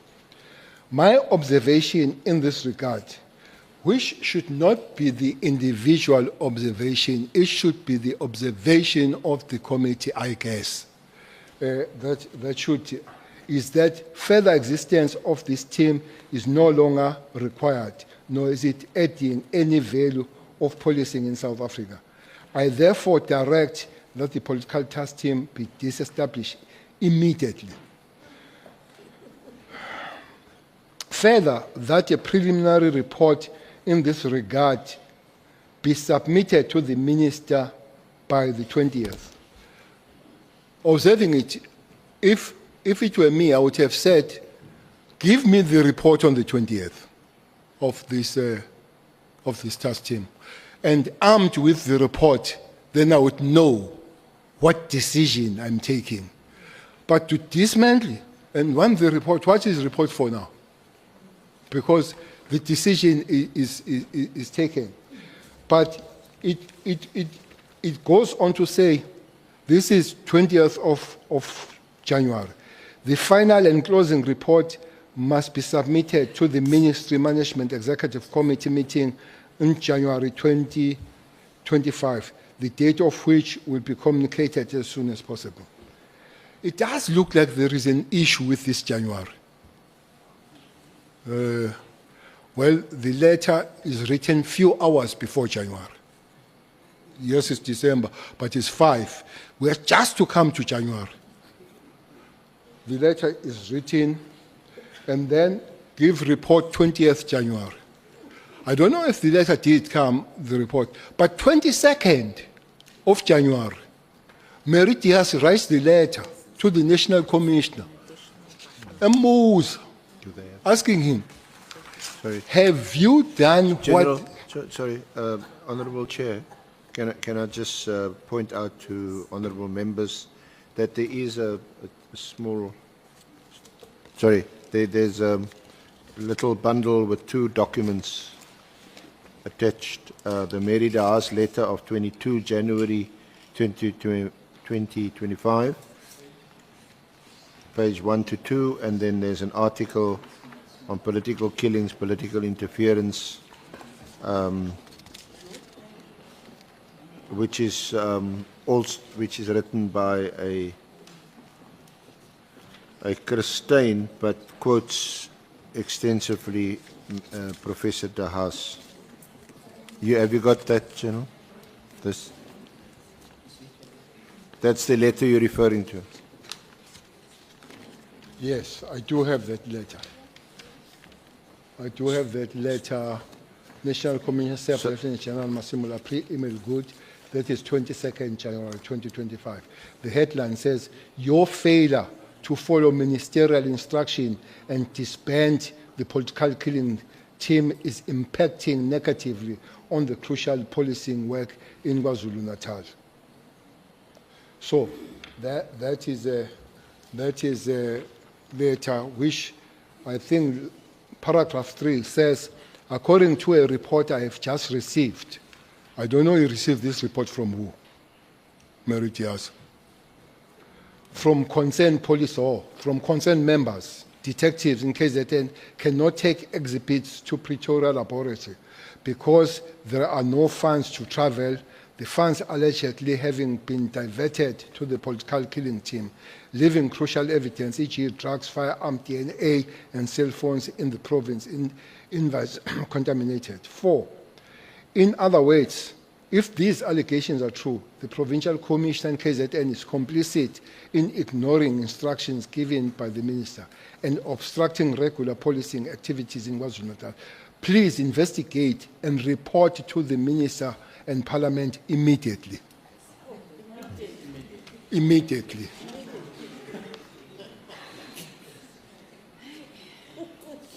So you were saying, you were somehow suggesting that there's a whole confluence, a whole getting together of factors in January 2025, immediately, shortly after the directive of 31 December 2025, which you found quite... It does look like there was something about January. I don't know what is it. But my take with all this process, Chairperson, it starts with Mary writing the letter on October. And I found some similarities of the content of the letter, because this immediately is also there in that letter. That letter is on pages 51 through to 58. That is October. So then there is a discussion of a certain stain on his written opinion piece, if it is opinion piece. Very excited to say the minister or the professor has instructed the national commissioner to disband. And 31st January happens, 31st December happens. And January, Mary, who wrote in October, comes back now, not to the minister now, to the national commissioner.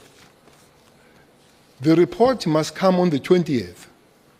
Mary is very close to understanding whether the report has come on the 20th. But 22nd, we are bad.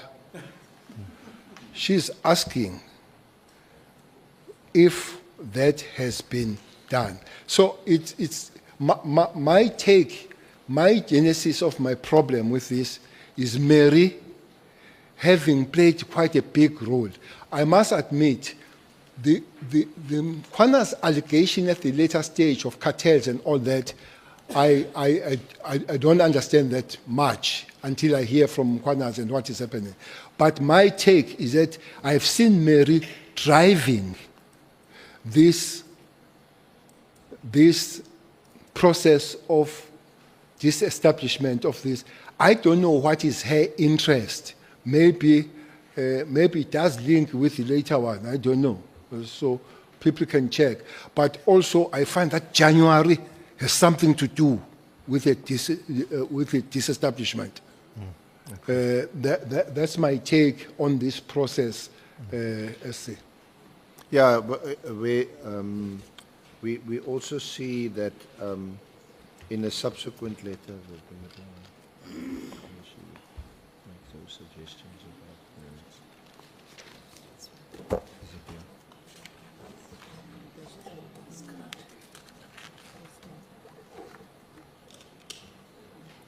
in fact, we also, I think I've hacked it. Excuse me, Minister.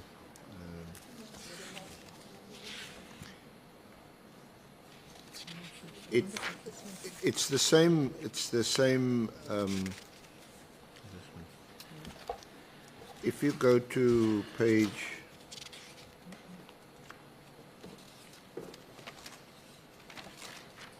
60, go to BC 7, General.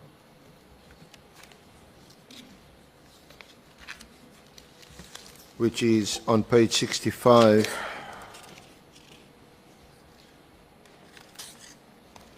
Page 65. To 70. Right, yes. Yeah.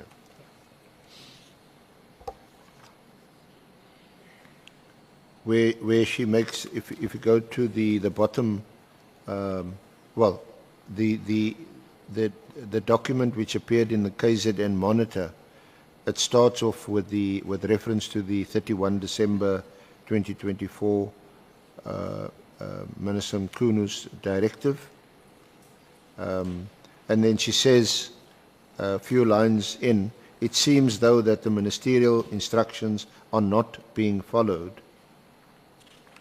as certain apparently specifically selected members have not been redeployed to the units from which they were seconded, and that at least one new case has been opened by one of these members. Information has been forwarded to the Minister's office. So it seems as if she's privy to information that's been forwarded to the Minister's office. Then Yes, well, in the last paragraph, she said there was no good reason for establishing this team in the first place. You see that? And then on page 66, the second paragraph, contrary to constitutional principles of transparency and accountability in government, questions about the structure and command of the team have never been answered. Would you agree with that statement? Which one is that, yes, sir? So, Which General, statement is that? at page 66, the second paragraph, the first few lines, where she says that questions about the structure and command of the team have never been answered. Yes, I do. And then she refers to you. She says, when soon after it started operating, questions were posed to team members about who was in charge. The response was that it was then Minister Cele. When the Police Portfolio Committee was asked about it, the late Jumat Peterson claimed not to know about what was happening. However, she agreed that the minister should not be operational. Despite ongoing complaints, no interventions to remedy matters followed. When the team was initially established, a detective was in charge, but even at that stage, members were coming and going. When the detective retired, then Brigadier Khumalo was put in charge by Cele.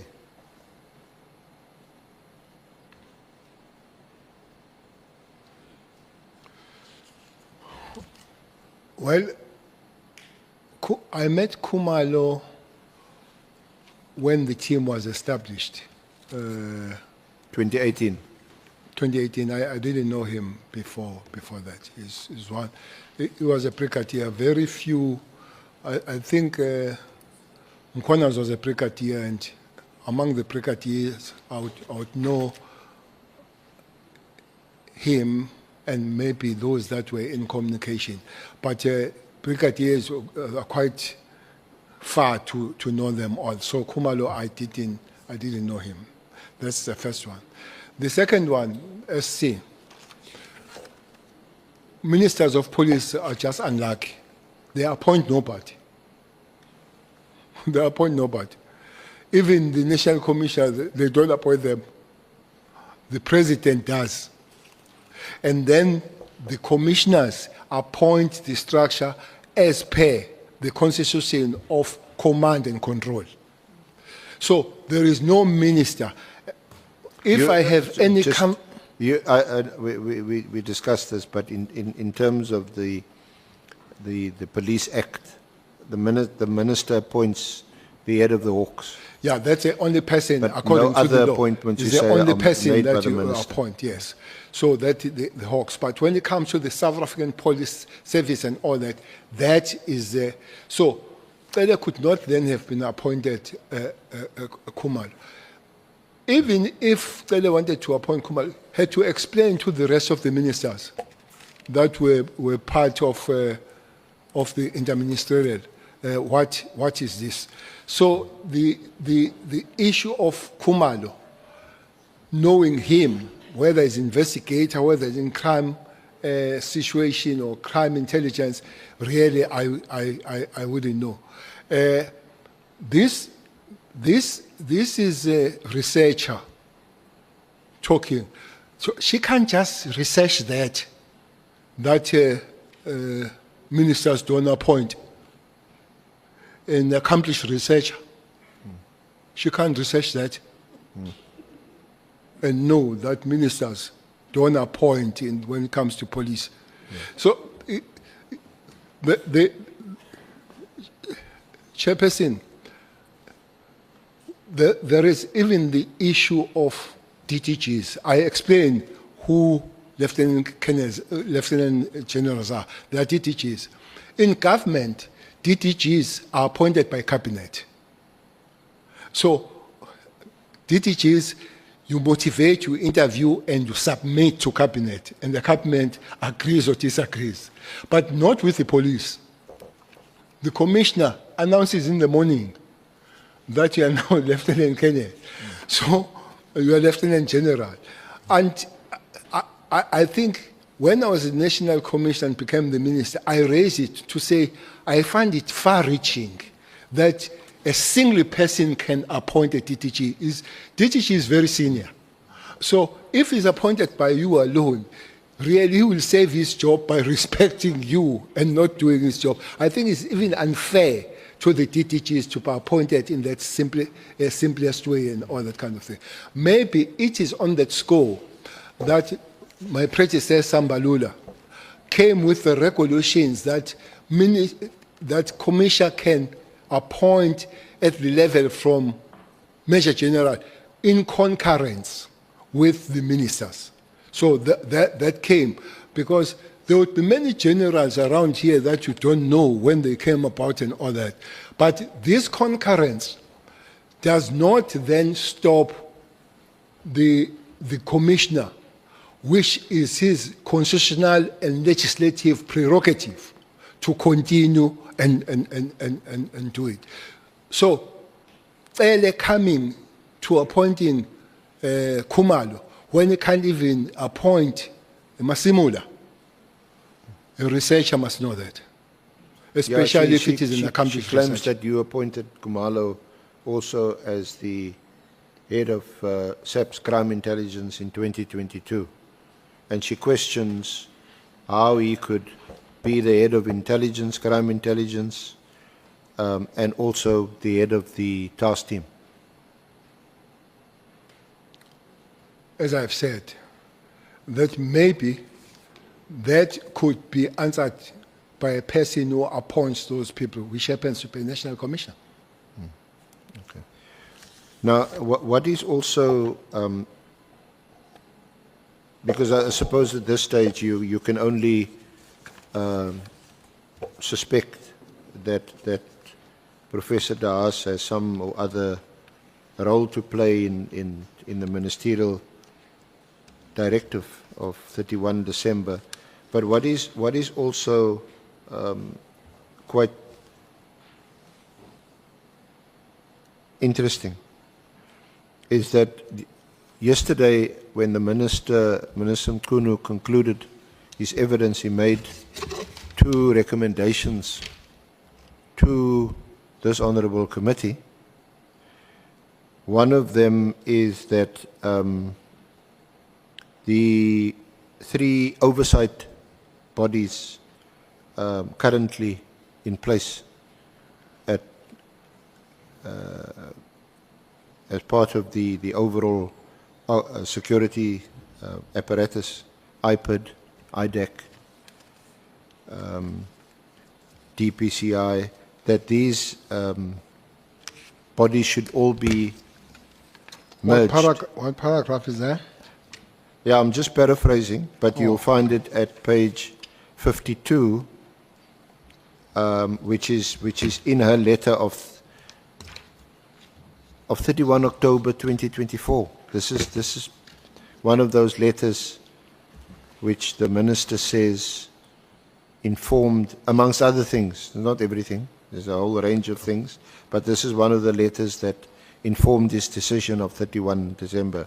But here she says, if it were feasible, it would be to establish an ombuds oversight body headed by a retired judge of integrity and extensive experience in the field of criminal and policing matters. So that's the one, and then the other recommendation you'll find in her piece in the KZN Monitor on page 69 and 70, that where she says on page 69 at the bottom, the dismantlement of this task team has been long overdue, but the continuing irregular activities, ignoring a legitimate ministerial instruction, require sanctions to be brought against its leadership. The next step must also include a full audit of the expenses, including whether they are being met from provincial budgets or even from crime intelligence services, which Kumalo also heads. So that would you also find that interesting? There seems to be a correlation between what she contends, claims in her writings and decisions taken by Minister Mchunu. But further reading there says Parliament, the Minister and the Auditor General Yes. must demand full financial accountability for all the money which has been Yeah, spent. she demanded on that the task team. Auditor General do a full I think audit. those were last recommendations made yesterday. They tally with what is coming from what Mary Dihas is saying. Yeah. Did you speak to Minister Mchunu about his directive of 31 December 2024? Well, I had a comfort of handing over to Minister Mchunu. I think we spent about 2 hours at Bekhi's. As I left the office, I said, I'm a phone away. This could be a difficult environment, I must say. That environment is difficult and energy sapping to be Minister of Police. Energy sapping. Yeah, no doubt about it. It's energy sapping. It's one of the most difficult jobs to be Minister of Police. So I said, you pick up and you talk. Well, that did not happen. I don't think I've ever received the call. Until I see these things and I approach him somewhere in January in one of the meetings to say, I see these letters from Auntie Mary. Can we talk about it so that we see how they go? Because my main fear was a wrong genesis of the letter he has written. That the genesis of the letter was wrong. There is no morale here and all that kind of thing. There is no 2019. So maybe if the better information comes, and I don't think I was entertained. I was told that the process is going to continue and no stoppage. And I think the 13th in Kailisha, I went to the president and said, Mr. President, can you pull us together with Minister Mchunu, maybe yourself or just 2 of us, to take one through on the matters. That was on January 8th? Yeah, but January 8th was When on you January met with the 13th. president? It was on 13th, not 8th. And then there was no comfort in trying to have that communication. So, indeed, then we did not talk about the matter. Okay, Senior Counsel, may we afford Honorable Malema a chance?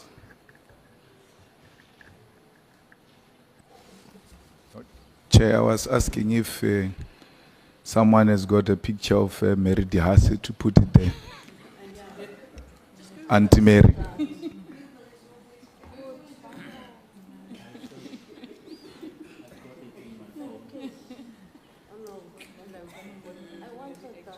Mbangazita, do you want to respond to?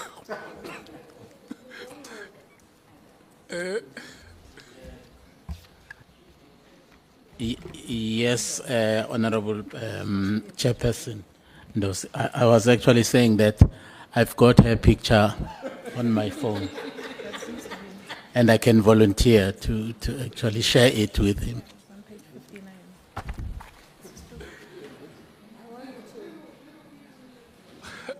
No, the indication I Page get is 59. that Page 59. the honorable member will assist the legal team to have the picture. After break, we will have it. Thank you so much. It's not for me. I'm saying you must flight her there so the society can see this person. And Honorable Bredenbach says Google. She assumes every South African has got Google, access to Google and data. No, we, SC, May I continue? Sorry. when we break, Mbangazita will help you to get that picture, and before when we resume the proceedings after break, we will flight it there. It is in the pack, Honorable Chair. It's in the pack. Page 59. Yeah, but the statement which is being made is that this parliament is for the people of South Africa. It's not for us who are sitting here. May I continue, Honorable Chair? Sorry, Minister. So you met with the minister that sometime in January also? Yes, we're in the same meeting, but And January the 8th, you also raised this with the president. Just tell us a bit more about your discussions with the president, or was it even a discussion? no, absolutely not a discussion, because we're just, as I said, Mr. President, can you help? I need to speak to the minister about the political task team. If you could organize the meeting, the three of us or him and it, because I've tried, I failed. So that was the end. But I never discussed anything with the president on that matter. It was a request if the meeting could be facilitated. Now clearly, when you heard or saw the directive, you were not in favor, or put another way, you were opposed to the disestablishment of the task team. Two main things that would have made me opposed to it. The procedures of it, how it came about, for me it had to reverse that way. That's the first one. The second one, Chair, the letter says there's no value and has achieved nothing. Yeah. Maybe that's not a letter per se, but it's in the contents of Mary that has achieved nothing. He even accused that it was not supposed to be there. He should have taken president to court for it not to be there. But that it has no value and all, I would not agree. Chairperson, in that province,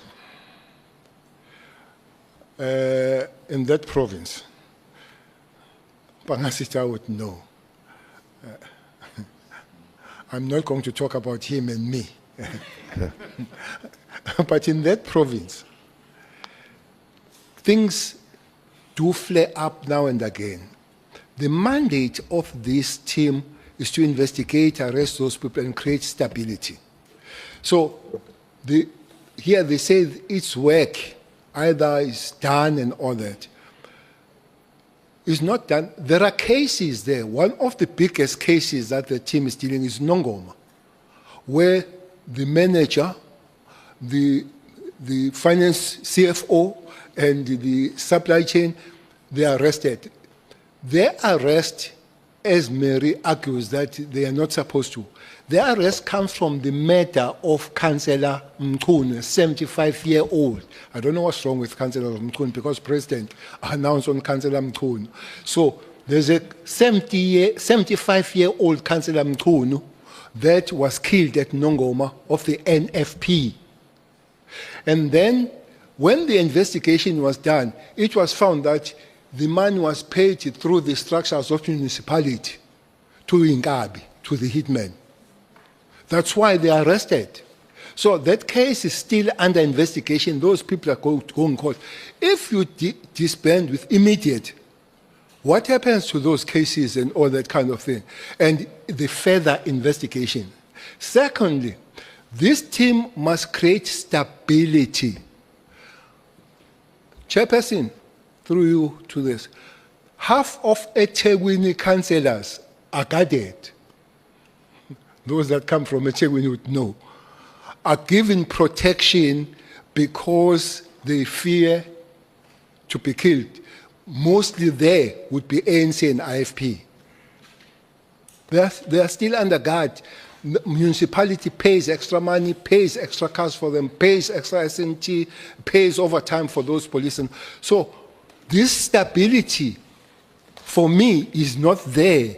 I don't know in other places, but councillors are still under guard.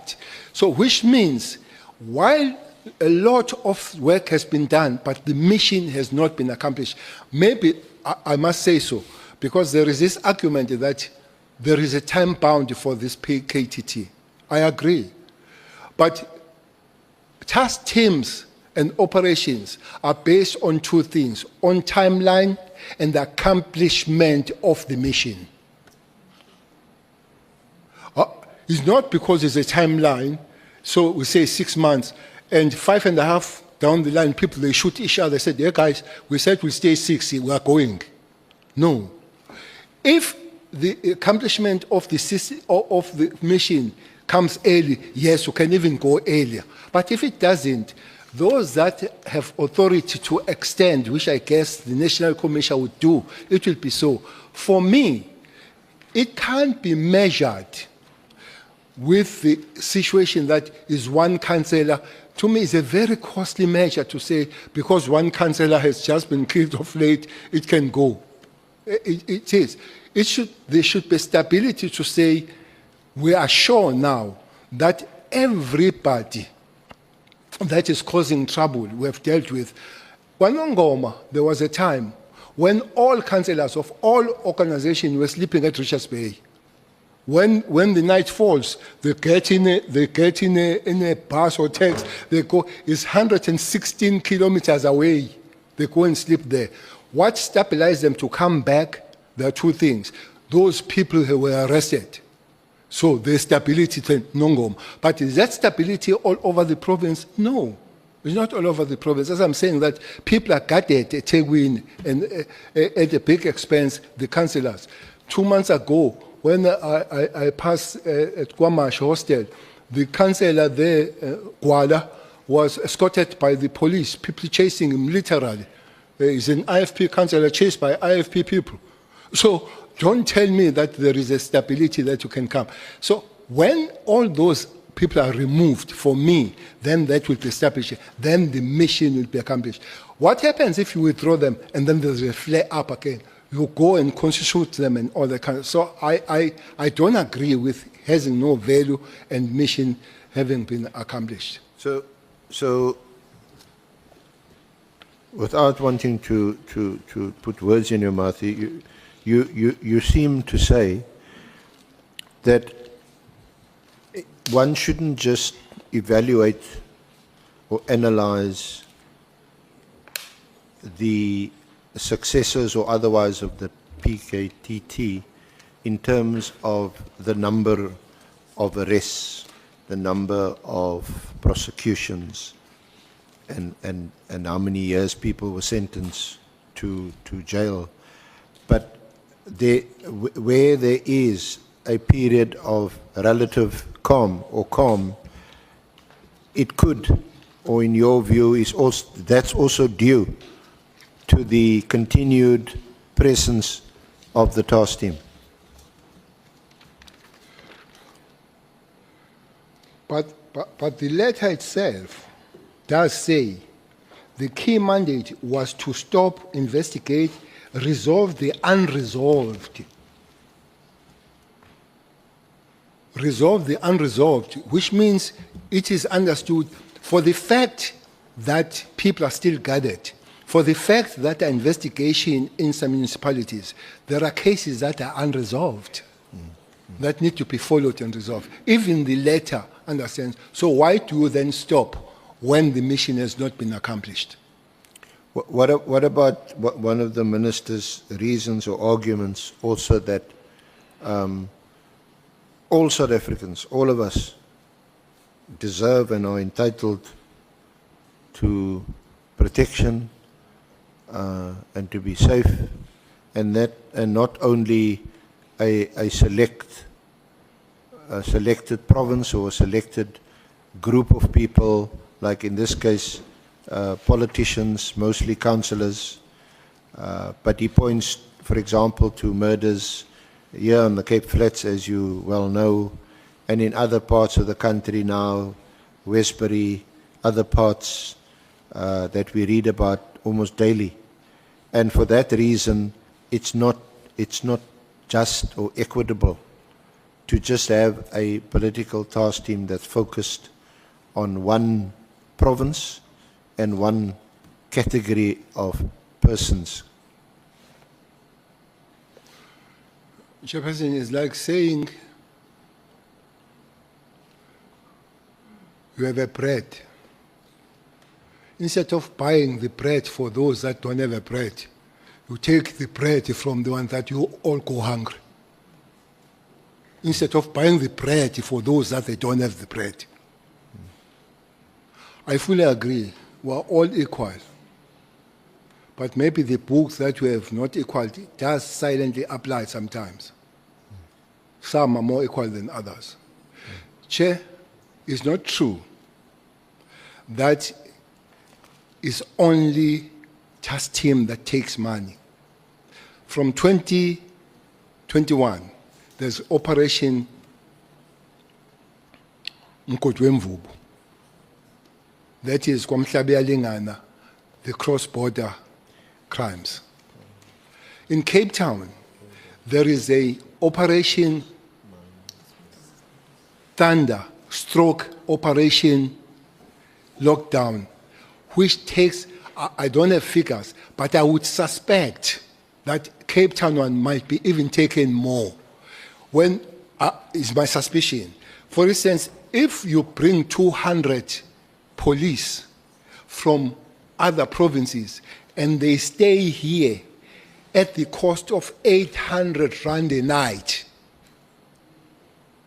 and then they go back and they bring the other lot, and they come with the cars, they don't just come alone. Over time, the allowance that they're not at home, I think is a lot of money. So for me then, it could not be the question of money. It should be then the question of safety of those people. To say only one councillor has been killed so it can withdraw, I hope people they're not going to say it's sour grapes. So there is no minister has been shot, so withdraw the PSS. Because not one has been shot there. If your measurement is one dying, why don't you withdraw those that nobody has died? So maybe it's a sour grapes because I'm not there, I don't have the PSS. But I'm trying to show that that can't be the measurement, so that only one person died, so now you can withdraw. When you have expensive unit called PSS that is guarding safe people, and nobody talks about that. So for me, if you have the center of excellence, your effort is to expand it, rather than go and kill the where you have established excellence. That would be my argument.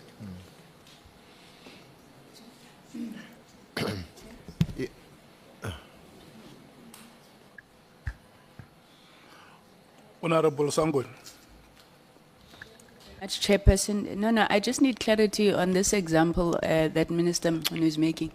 So he's saying because no minister has been shot, we should withdraw VIP protection for ministers. Is that the example that you are making, Minister?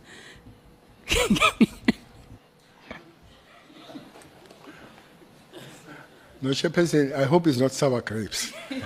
I want to make this disclaimer. I'm saying, if the measurement is that we withdraw the focus in dealing with this violence because only one person has died, we can also withdraw where there is nobody that has died. There is no minister that has been killed. So withdraw from those that are not dying and leave a little bit for those that are still dying. That's what I'm saying. It's hypothetical, but that's what I'm saying.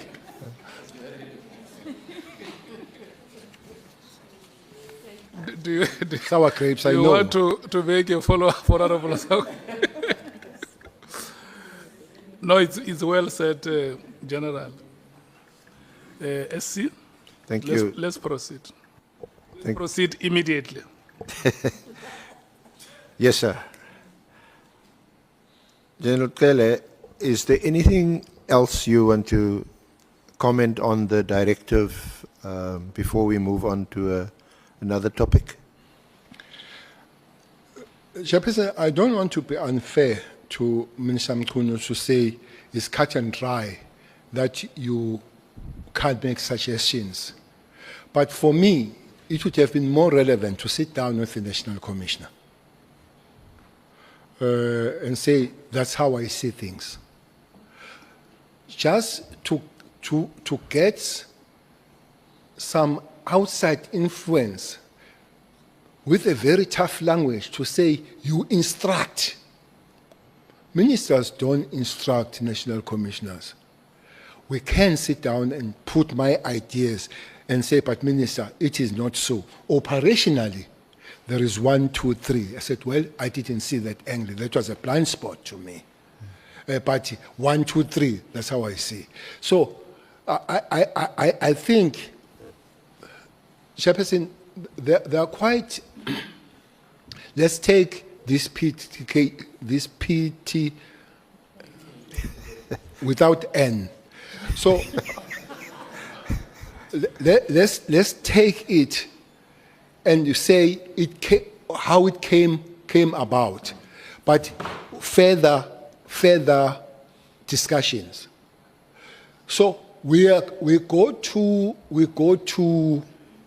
the funeral at Kwamhlabeyalingana of Judah, who was killed there, on a very, very angry funeral.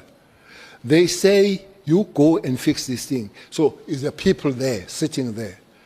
And the Minister of Police, they say, we are not going to talk here.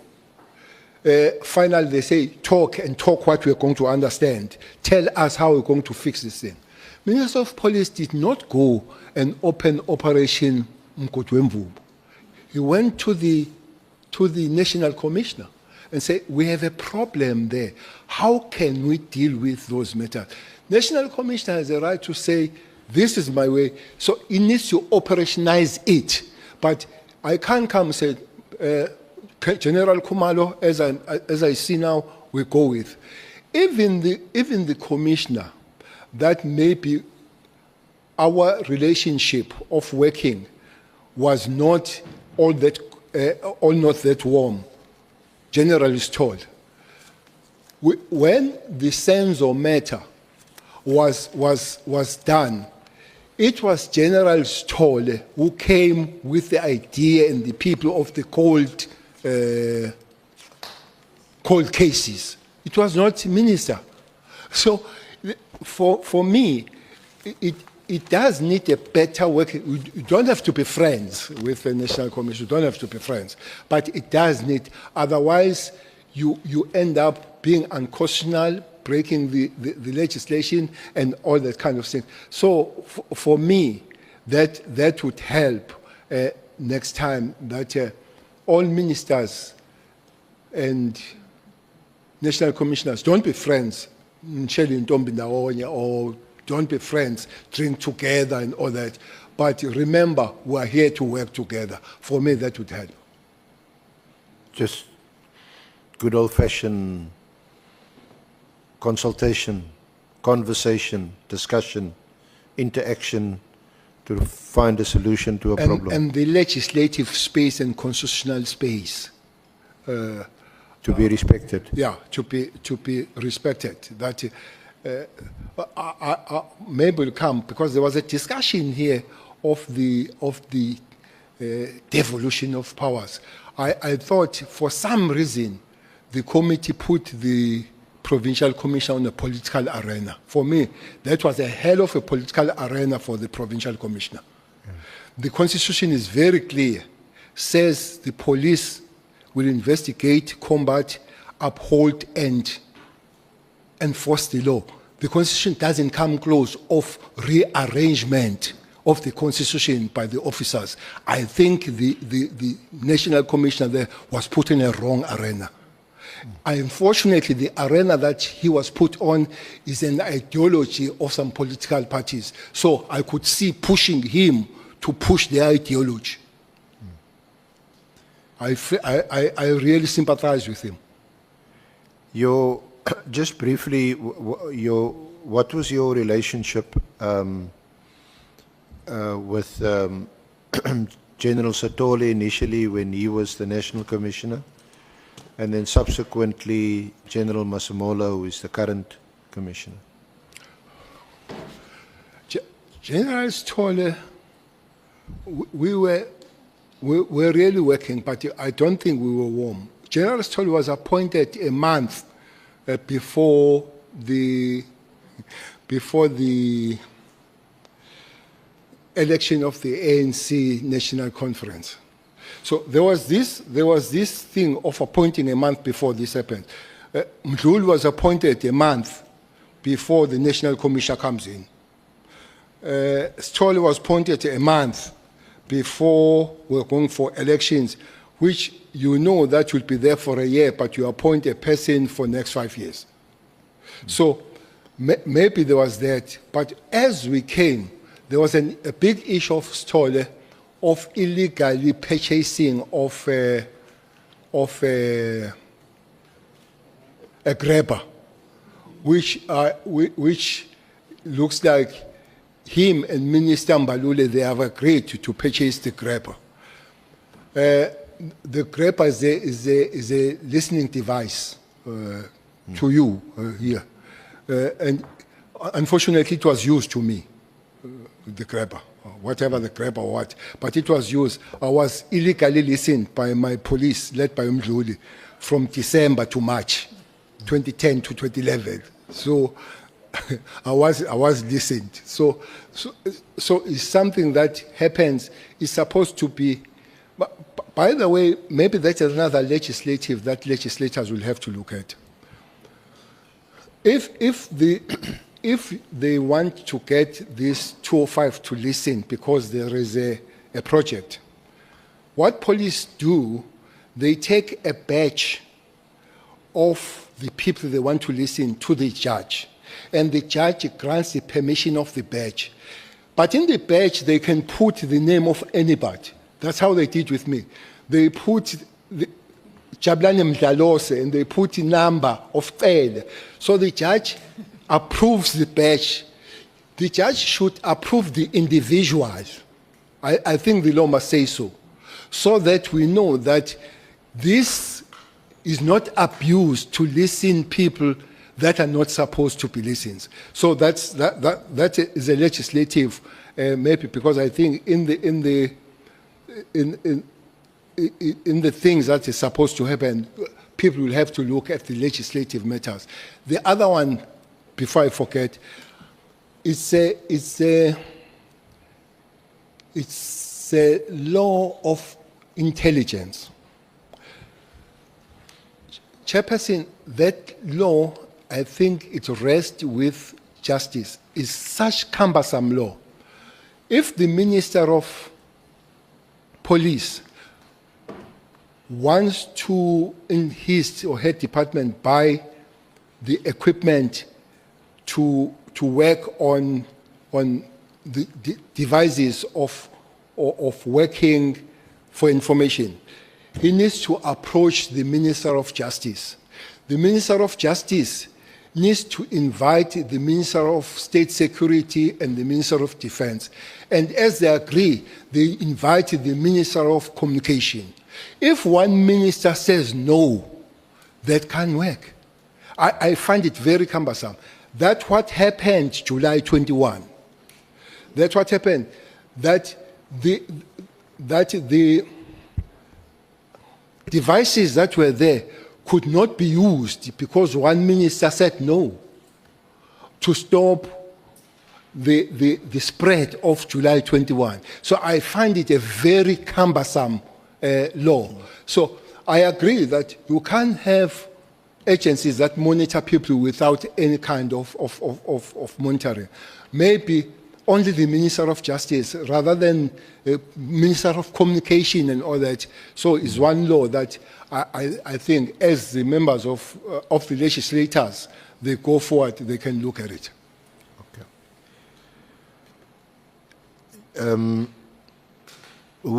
How was General Masemola appointed? And did you have any role to play or hand in his appointment? Well, appointing the national commissioners is a prerogative of the president, but I think something happened with Masemola. President put some panel to appoint Masemola. And if I'm not mistaken, 4 generals were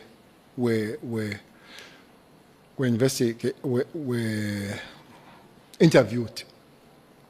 That will be General Kwena from Northwest, General Masemola, General Vuma, and General was a provincial commissioner, Gauteng, Mawela. So that panel was chaired by Professor Mafumadi, Sydney, and then was Minister of Police on it, Cele. There was Minister of Education, Motsecha. There was DG from Finance. There was DG from Presidents. And there was a former National Commissioner of the South African Police, 5 us. That is a panel that interviewed and they made the recommendation to the President about the employment of Masemola. Okay. And your relationship with General Masemola? Well, absolutely not friends. I don't even know whether he drinks or he doesn't. I don't drink alcohol. So with friends, you would know. I don't know his house and all that. But our working relationship is quite cordial. It's cordial. On many occasions, especially in the media, but it's just for your comment. You've been accused of political interference with the operations of the police, even directing the operations of the police. What do you say to such allegations? Well, I've heard that, but I've seen it written by Mary. I've seen it written. I think, I don't know, but there is a document where he writes to Parliament. When she writes to Parliament because of her fear. Yes, I'm not sure whether it's the same, but she did file a ministerial, or rather a complaint to the Portfolio Committee. Yeah, she wrote to Portfolio Committee. I think you're referring also to Annexure BC 6 on page 59. Page 59.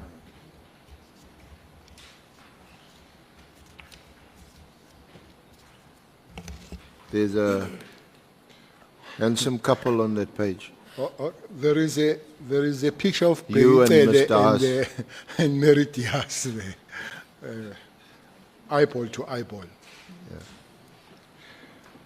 Yeah, this is the this is a reference to the letter she wrote to the Parliamentary Portfolio Committee.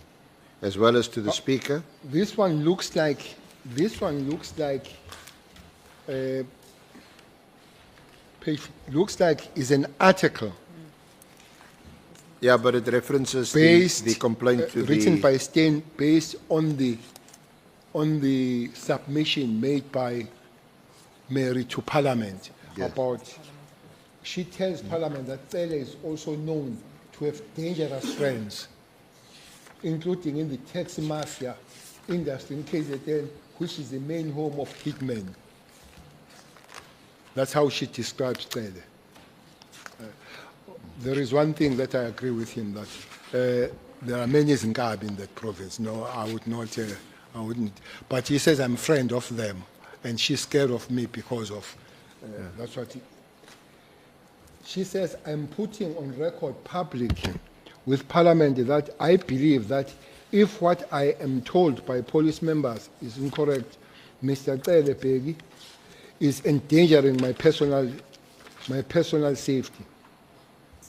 Several weeks ago, there were media reports that Mr. Cele had been telling police members that they should not give information to the media and academics. So, talks about this, about inflammatory statements and all that kind of thing. Professor Diaz reminds Parliament that she had been monitoring and researching policing for 30 years, during which time I have consistently stood up for the rights of good police members, including the trust, and even managed to raise funds for legal assistance. She points out that her work continues to present, although I have not been able to be paid for that. Professor notes that she also needs to interact with police,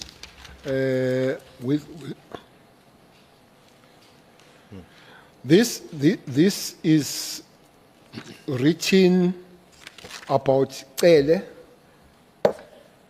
By the way, he has issue with Cele in Khumalo, so she also writes a lot about Khumalo. She adds that reports on the police brutality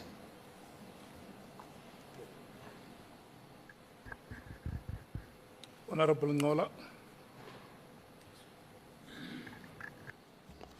Thank you, Chair. Chair, I think General Cele must either confirm or deny the allegation that he has got dangerous friends, so that we're able to beef up our security as well. Thank you.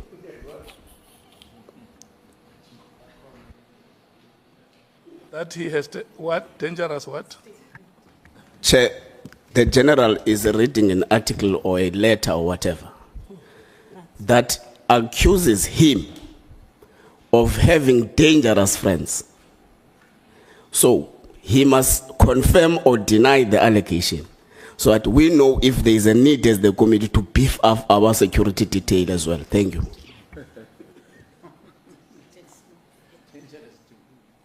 Did you hear that, General?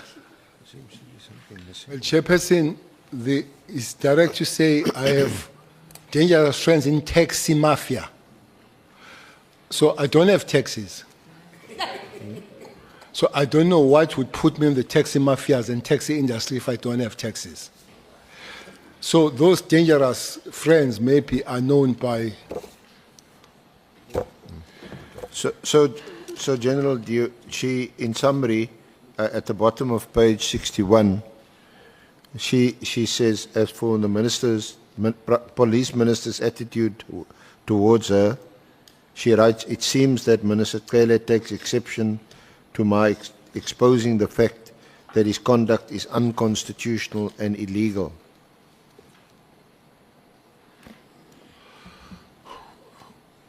Well, Mary Diaz is an anthropologist, not a judge, to find me guilty. If it is unconstitutional and illegal, she must take me to court and be found by court to be illegal and constitutional, and must strengthen her weapons of research as an anthropologist. And don't do this.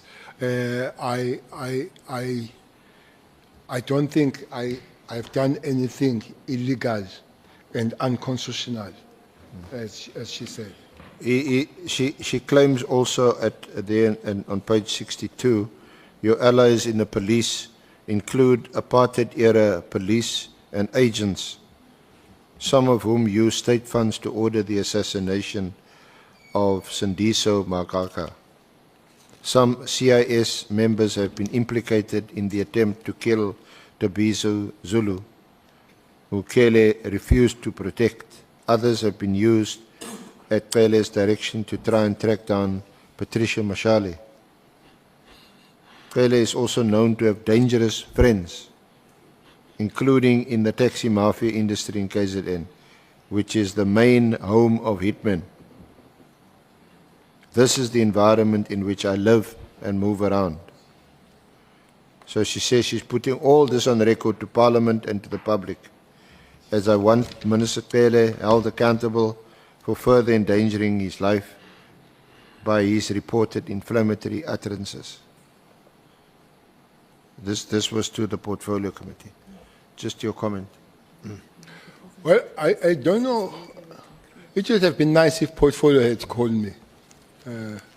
But I don't remember call by Portfolio on this matter.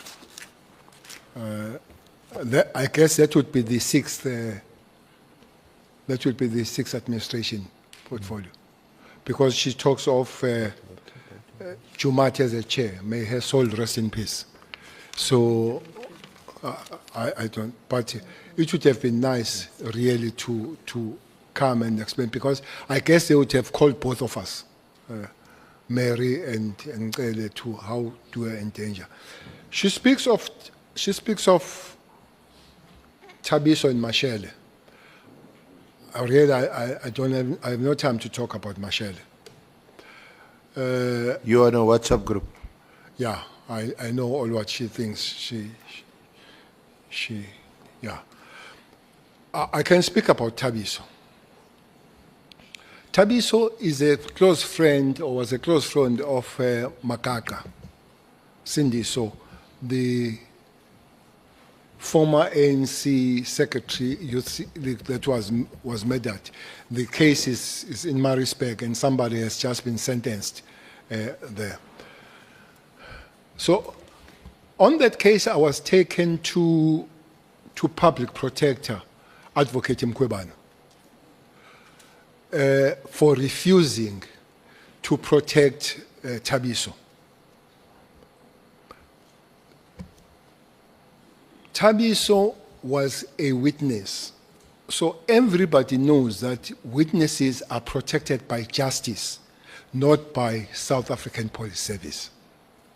So I was found guilty by Mkwebana, advocate, that I have refused to protect Tabiso. So I took that to review. It was reversed. It was reversed to say, but Minister of Police could not have been part of that. You should have taken Minister of Justice. Tabiso, we did speak to him that he must go to the witness protection program. He refused. He said he wants bodyguards that will take him around and all that kind of stuff. And Mary Diaz is so close, but Mary Diaz has never revealed that Tabiso was found guilty by the court of law for the abuse of a woman. But he protects him without reservation. When he has been found by the court of law of the sexual abuse, I don't know what kind of it, but that is there. So there is this double standards of Mary Diaz dealing with all of us. So for me, that would be the issue. To say I am in the taxi industry and all, there is, I think in the letter says, I'm a populist, a dangerous populist, that put inflammatory state and all. Really, I don't remember, and I don't have time to go to the public platform talking about Mary. You won't give me any votes. She won't. I can talk about Onomvalo and other people, so the public, but I can't talk about Mary really. To whip inflammatory statement and all that kind of. I just don't know. But if you follow all her writings, they're basically about Cele and Kumalo. Cele from Kumalo. So when it comes to the apartheid, police, she must show me who is not in the apartheid police. You must show me who's there. I heard the CIC, Honorable Malema, saying Tumkwanazi is a carrier police. Yes, he's an apartheid carrier police. He's not just a police. He's an apartheid carrier police. All those police were created, not necessarily crime issues, were created to make sure that black men don't survive. No doubt about that. So whether they were South African police, whether they were Venda, whether we were Putatswana, whether we were Siskai, whether we were KwaZulu police, and many of us were killed by KwaZulu police there. Whether it was Siabuswa, where Stole comes from, was a Kenelet, Siabuswa, Bantustan. So they were never created to create a safe space for South Africans, especially black South Africans. They will create space to close this. They were created to close the space that they don't breathe. By the way, deviating a little bit, I was looking at the crime stats. Crime stats were started in '96 to be announced in South Africa. There was no announcement of crime stats before then, and there were 27,000 murders. Only God knows how many were there before that. How many were there? They were not registered. Especially the death of black men in South Africa was never registered. So don't tell me about apartheid police as if they were gracious police. They were all apartheid in Bantustans. The only thing, they are human beings, they're dynamic. We have learned to work together thereafter. Wherever they come. And many of them, I must assure you, they are good police that have adapted in the new dispensation. But there are those that they have adapted and become criminals. There are those that they miss their old stations in the Bantustans and all that kind of thing. So Mary must not come to me and teach me about the Bantustan police. I know them better, what they did to me and to us, those apartheid police. Police. And I used to report to her, Umeri, when I was abused, yes, and the professor, together with Professor Zulu, monitoring in university. I don't know what happened to him to find me in Kabi now. When I was chased by the police as an activist, I used to report to her that I was chased. So must not talk about apartheid police. We know better what apartheid police are. Okay. So if we can just move on to another topic, General.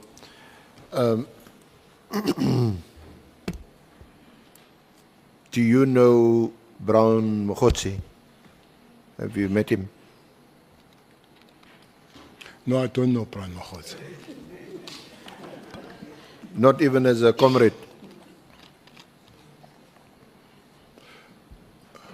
No, I've just known him of late because he's quite big on media. Yeah. I think he's the biggest person on media at the present moment. You never met him in person? No. I haven't met Brown Mokhotsi. He's not on your WhatsApp? My WhatsApp? Yeah. No. Yeah. Brown Mokhotsi is not there. I've seen him and talking how he. When I had the name Mokhotsi, that he is close to the minister, the spokesperson for the minister is Mokhotsi, but is a lady. So I have always the spokesperson for the minister Nkunu, yeah, is Mokhotsi. Yes. So, but just one moment. Honorable Malema. Minister, do you have a WhatsApp? Yes, I do. Okay, thanks. I do have a WhatsApp that I read and never write on it. Not once in life I've written either WhatsApp or any text message. With all my years with my wife, she has never received a text message from me. Not once. She said I must not say that. So with my PA that I've worked almost 20 years, Sharon, she has never received. With Mkwanazi, whom I have a lot of written messages from him, he has never received one from me. By the way, including because I saw the war between Mkwanazi and Sibia about the question of AKA that Mkwanazi did not want to report to me. But a person who reported to me the matter of AKA was Mkwanazi, who sent me the message at about 11:30 at night. So that's why it was funny for me that he does not report to politicians when they were fighting with this Sibia, when he has done. But himself, he can't show nobody, Honorable Malema, in the Republic of South Africa that can show you a written message that comes from Cele. Yeah, no, honorable members, the secretary of our committee is showing me a list of unanswered WhatsApp text to General Cele. Honorable Shogwe. Thank you, Chair. I wanted to ask, what is their relationship between the two Mokhotzes, the spokesperson and the other Mokhotse? Thank you. No, I don't know. I have no information, Honorable Member. May I proceed, Chair? Thank you, General. But you know Kat Matlala? Very well. Okay. I think When did you first meet Kat Matlala? I met Kat Matlala in December Of? last year, 2024, 2024. That's the before first the directive. That's the first time I met Kat Matlala. December 2024. I can't remember the date, but it was after the raid. The raid on the 8th or the 6th, the 6th of Yeah. December. Because that's one thing that brought him to me. So what is there a connection between the raid on 6th December where we know There are, that there are issues that he raised to me about the raid. So can you tell us, well, first tell us how it is that you came to meet him. Did you know him before that? No, I didn't know him before that, and I don't know how it happened because the people of his stature, I would know about them, especially from what the township? From MAMS, from Mamelodi. I have had a lot of community engagement in Mamelodi, and they will raise the issues about the people that give them trouble. One person that was very prominent was Keke. There's a guy called Keke in Mamelodi. I think he's doing 20 years now. It's been said. So we went there. We had Imbizo. 27 people spoke at Imbizo. Not a single one spoke of Keke. The 27th person spoke about Keke and was given a standing ovation. And this person made a statement that I'm ready to die after speaking with Keke. So you would know that there are people like Keke and things. But nobody ever raised an issue about Matlala. Nobody. Then Bongani Mpungos, who is a son of Sputla Mpungos, who is a son of Sputla Mpungos, who comes from Nongoma or Matuba, where he comes from, and a very notorious taxi person. Because of my involvement as the MEC for Transport and Police, when there are problems of taxi industry, then I will meet these people. So I knew Sputla through that, the father of Bongani. So Bongani then brings Matlala to me.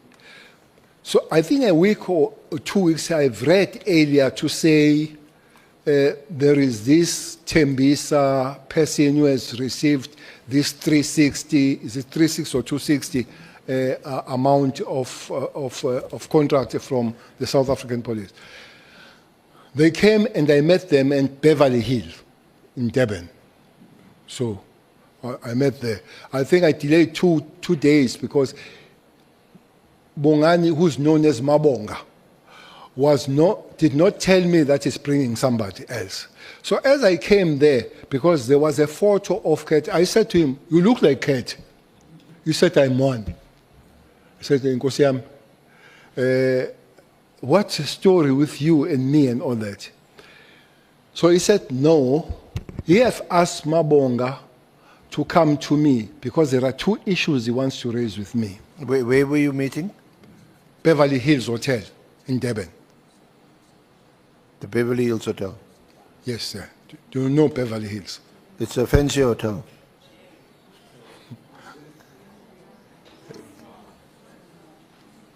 Yeah, it's a very high, it's a high-end hotel. No doubt about it. It's a high-end hotel, Beverly Hills. But we met at the dining hall there, and then he raised 2 issues. He said Mabonga must bring him to me because he realizes that he's being abused or he's being used for the political games that he do not understand. Firstly, he said he has met Minister Mkhunu, him and Brown Mahose, 3 of them. And they spoke about him because he's got money through the tender, him to fund his project of becoming either a president or deputy president. He didn't know. Myself, I didn't know which project was it. So that's that. But so just to be clear, so he's telling you that he met with Mogotsi and with Minister Mkhunu, yes, and it was about the funding of the project of becoming project. a president or a deputy president. Okay, this is Kate telling me why he wanted to meet me. But what puzzled him there, for him to want to meet me, he was told by the minister that we will work together so long we don't come close to Cele and Zuma.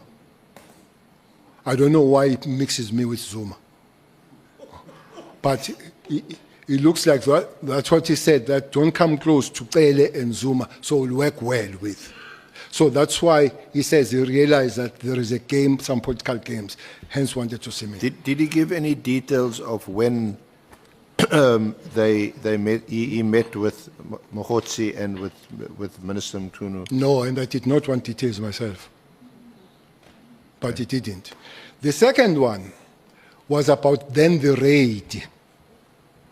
The raid that happened, I didn't know about the raid. As I'm saying that maybe this latter part of some members of PKTT joining Gauteng, I didn't know until Kat says to me, he wants to speak to me because he was raided. He says the people that raided him woke him up as he was sleeping, and bambuli ngubo bathi vuka. Then I realized that that was a special task force.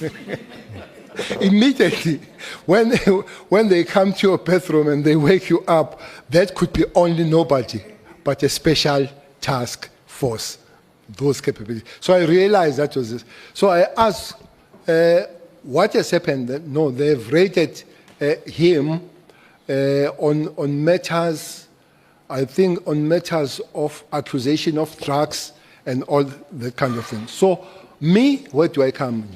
No, he says, he comes to me because he realizes that he has been abused.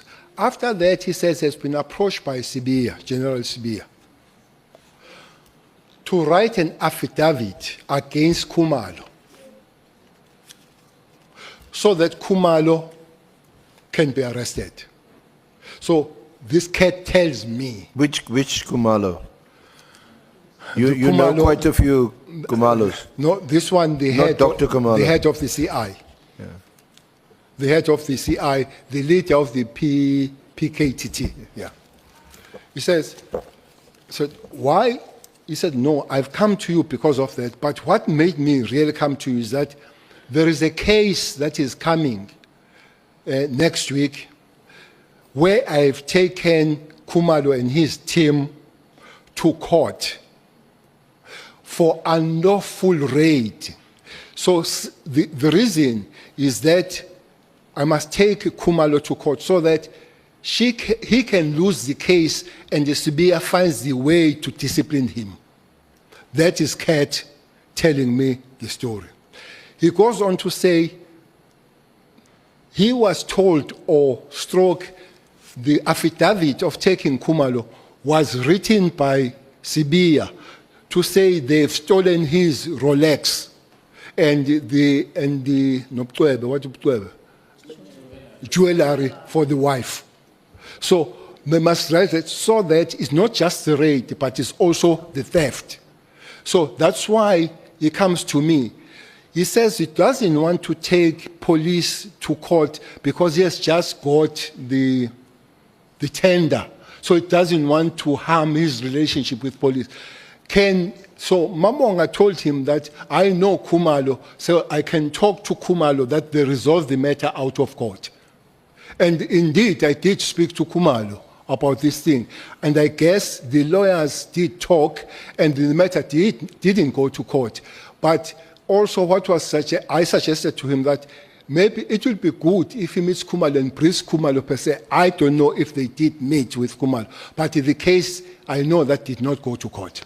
So that's how I know Kat, and I wish I could not have met him, but now I have met him. When did you speak to Lieutenant General Kumalo? Or was it after the meeting? It had two people.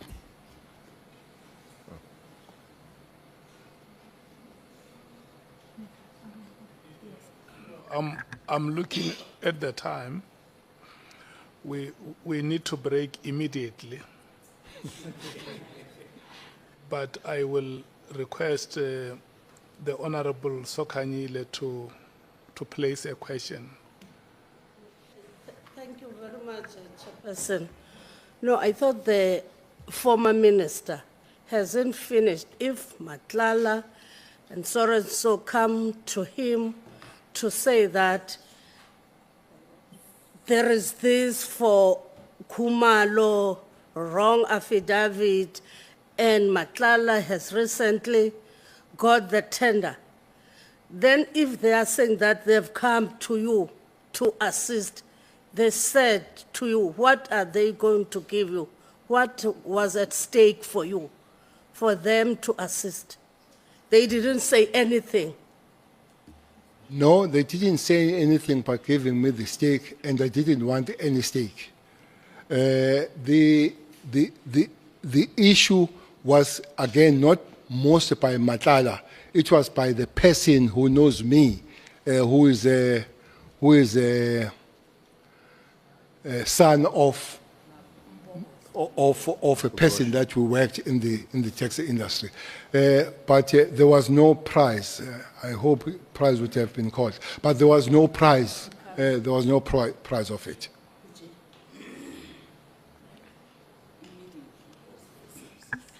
Honorable Malem.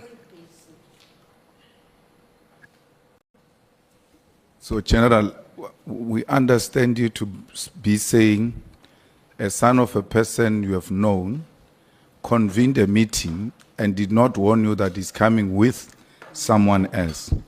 And you walked into a meeting and then you found him with Matlala, a face that looked familiar. And you immediately said to this face, "Are you not Cat?" And he was quick to agree that he's Cat. And they came to you that we thought you can help us with the following issues because we think you've got relationship with Kumal.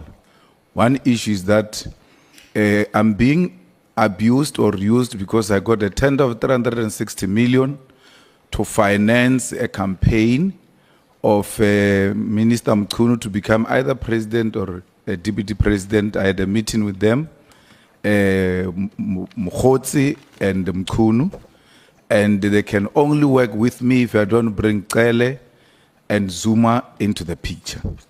And then secondly, I was raided illegally. My watch was stolen and the jewelry of my wife. And Sibiya wrote an affidavit for me to sign so that if Khumalo is found guilty in court, he can be disciplined internally.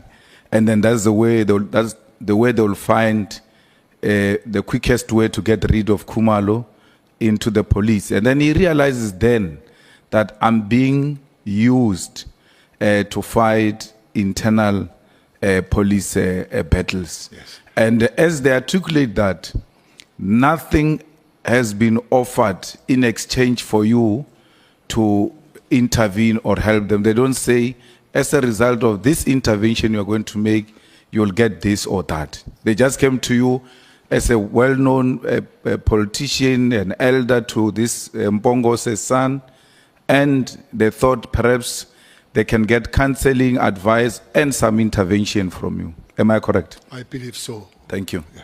But with the one, the affidavit, you say Sibiya gave to Cat to sign. I don't know whether was giving words to Cat, but the affidavit was influenced by Sibiya when it was developed. It could have been written by Cat, but being instructed. Even that affidavit, I'm told, it was not even because this was happening in Waterkloof. But I'm told that the affidavit was signed somewhere in Soweto. They said there was somebody that would be easy, station commander, to sign and agree with that affidavit.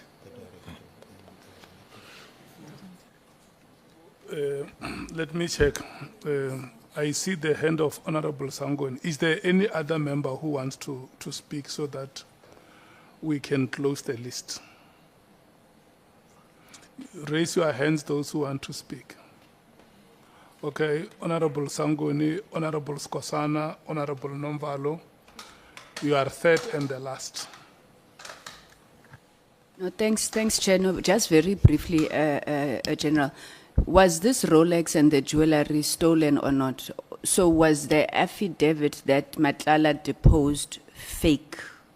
Did he lie under oath? Because when you depose an affidavit, you make an affirmation under oath. So was the jewelry and the Rolex stolen regardless of who stole it? Or in your interpretation or understanding of the issues, he deposed a fake affidavit? Thank you. No, I remember him very well saying there was no Rolex stolen from him. I remember him saying so. That's why he raised the issue of him being. But the issue was that they had to find the way of dealing with Khumalo. That's why I always think that even the arrest of Khumalo at the later stage has got issues. They started some time trying to arrest Khumalo some time back. May I pass, Honorable Member? Honorable Skosana. Thank you, Chair. I just wanted to ask the former minister, Cele, the clarity that for the first time when you met Kate was in Beverly Hills Hotel. Are you confirming that under oath? Sir. Thank you, sir. Thank you, Chair. May I pass? Charlie? May I pass? Yes, thank you. Honorable Nomval. Honorable Kusela copied my notes, Chair. I wanted to get some clarity on the jewelry issue, but it has been clarified.